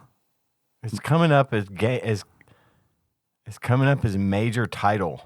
Yeah, Giant Bomb has it listed as the Irem Skims game. The Irem Skims game, no, outside North America as Major Title 2. There we go. Okay. Okay. So it had different release under different names. All right. Well, let's. You see, Japan got Final Fantasy IV, and we called it the IRIM Skins game. 92. Let's play some golf. All right. It's golf time, All right. apparently. I wonder if there Is this are... part of a series? Yeah, I was about to say, I Can we mean... knock a couple out? It we'll was see. originally an arcade game. Okay. All right. There might be some promise. Maybe a little there. promise there. I'm not going to lie to you, not to spoil anything. I don't mind a golf game. I don't either. I generally am okay with most golf games. I mean, it's in all of its forms. It's still kind of a basic concept that's fun to play. Yeah, I don't mind. I don't mind a golf game. Where I always fuck up is like, if I have to choose the clubs, that's where it's always like, I don't know, man. Driver. Wood? I don't usually have problems with that because I actually played Yeah, for that years, would definitely. So I help. understand what they do. But Sure. yeah, no, I get that. So I like the games where they suggest a Yeah, club. just take what they give Yeah, you. Yeah, and go with it. exactly. Yeah. All right, so the Irem Irem Skins Skins game. game. Weird. Well, we're running short. We know we got a lot of shit to do, so we got to call it there. But thanks for listening, everybody. You can find the show on iTunes, not SoundCloud, Stitcher, Spotify, Google Play, all over the place. Just Google TADPOG. TADPOG. Let's see. I know, Ian, you've got a lot of stuff to go over, so I'm just going to slide that over to you. Not a whole lot. We have a Patreon. People give us money. Some people Believe it or not. Some people give us more than others. The ones that give us $20 or more Get per Saturday month evening puss. get Saturday evening puss, and puss gets the boot. Get the puss, get the Saturday evening puss, and then puss gets the boot, so you can get back to playing your video games. Love it and leave it. Love it and leave it. Those people that give us $20 or more per month are our executive producers, and I'm going to read a list of those people right now. Cousin David Galino, Plinko Nick Price, Cubicle Monkey, Cthusiast Jeff Miners, Master Cycle Baron Kevin Link, Joseph Phillips, Gamebug Prime Nathan Eaton, Usurper Grimm, Matt Gentile, a.k.a. Gentle G, Princess Consuela Banana Hammock, Flavor Trick, Taryn Landon, congratulations on your marriage, Pinball Archmage, Chris Edler, we're sorry you couldn't be on this episode, Platinum member Brett Miller, Sandwich Pope Phil Hawkins, Nate from Utah, first-time caller, and Drinksmith Joey Webster. Thank you guys so much for your generosity. Thanks to everyone who donates. If you'd like to donate to the show, help us keep all this quality podcasting going. I like how you said that. Patreon.com. I like the fixins you put on that. Fixins. It's a thick fixins. Patreon.com/TADPOG. Yeah. Thank you guys for Really do appreciate it. Not going to do anything about the toy box right now. Again, we're going to push that out to after the first of the year. Yep. Let everybody do their Christmas shopping. We got, speaking of Christmas shopping, we do have a Secret Santa going on, organized by some great members on the Discord. I'm going to send Chris his gift this year. I don't believe it. I Going don't to. believe it. Well, I'm going to give it to Ian to send. That I believe. That I do believe. I will take care of it. That I also believe. If you want to join the Discord, sign up for the Secret Santa. It's bit.ly/TADPOG Discord. And get in on the chatting and get in on the shopping and the fixins. I spend a lot of time on the Discord. So it's pretty great. We talk amongst ourselves a lot to discuss show-related things and other stuff, but I'm out there all the time in the main rooms. Doing crowd work. Doing crowd work, trying to work up the crowd. Yeah. I'm the Flava Flav of the show. I've always said that about you. Flopsy's the Philip Seymour Hoffman. You're the Flava Flav. Tadpog hype You man. fuck 7 foot tall blonde girls? Yes. When possible. On Saturdays. I'm your hype man, baby. So I'm out there on the Discord as well. We're all just in there hanging out, but I do tend to jump in and throw out my 2 cents. So if you're interested in talking to me and not just listening to me, you could find me there. What else we got? Anything? We good? Our theme song is Moves by Sycamore Drive. Link to that track found in the show notes at TADPOG.com. How you guys want to close it out? As how we think Tom should sound. He talks sometimes. I don't know that I've ever heard him talk, but he does talk. There was a whole season of a show where he talked, Doesn't seem right. which I don't know. Yeah, I'm not okay with. But yes, for this purpose, I say we do that. Okay. So until next time, Jerry is a buffoon. Capricorn. Try to be scratchy. Good scratching.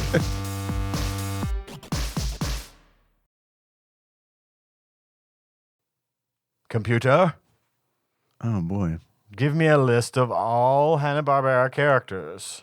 Look, I have one for you to look up. Look up Mammy Two Shoes. No. Have you heard of that one? I don't want to look up No, Mammy no, Two trust Shoes. me. Look up Mammy Two Shoes.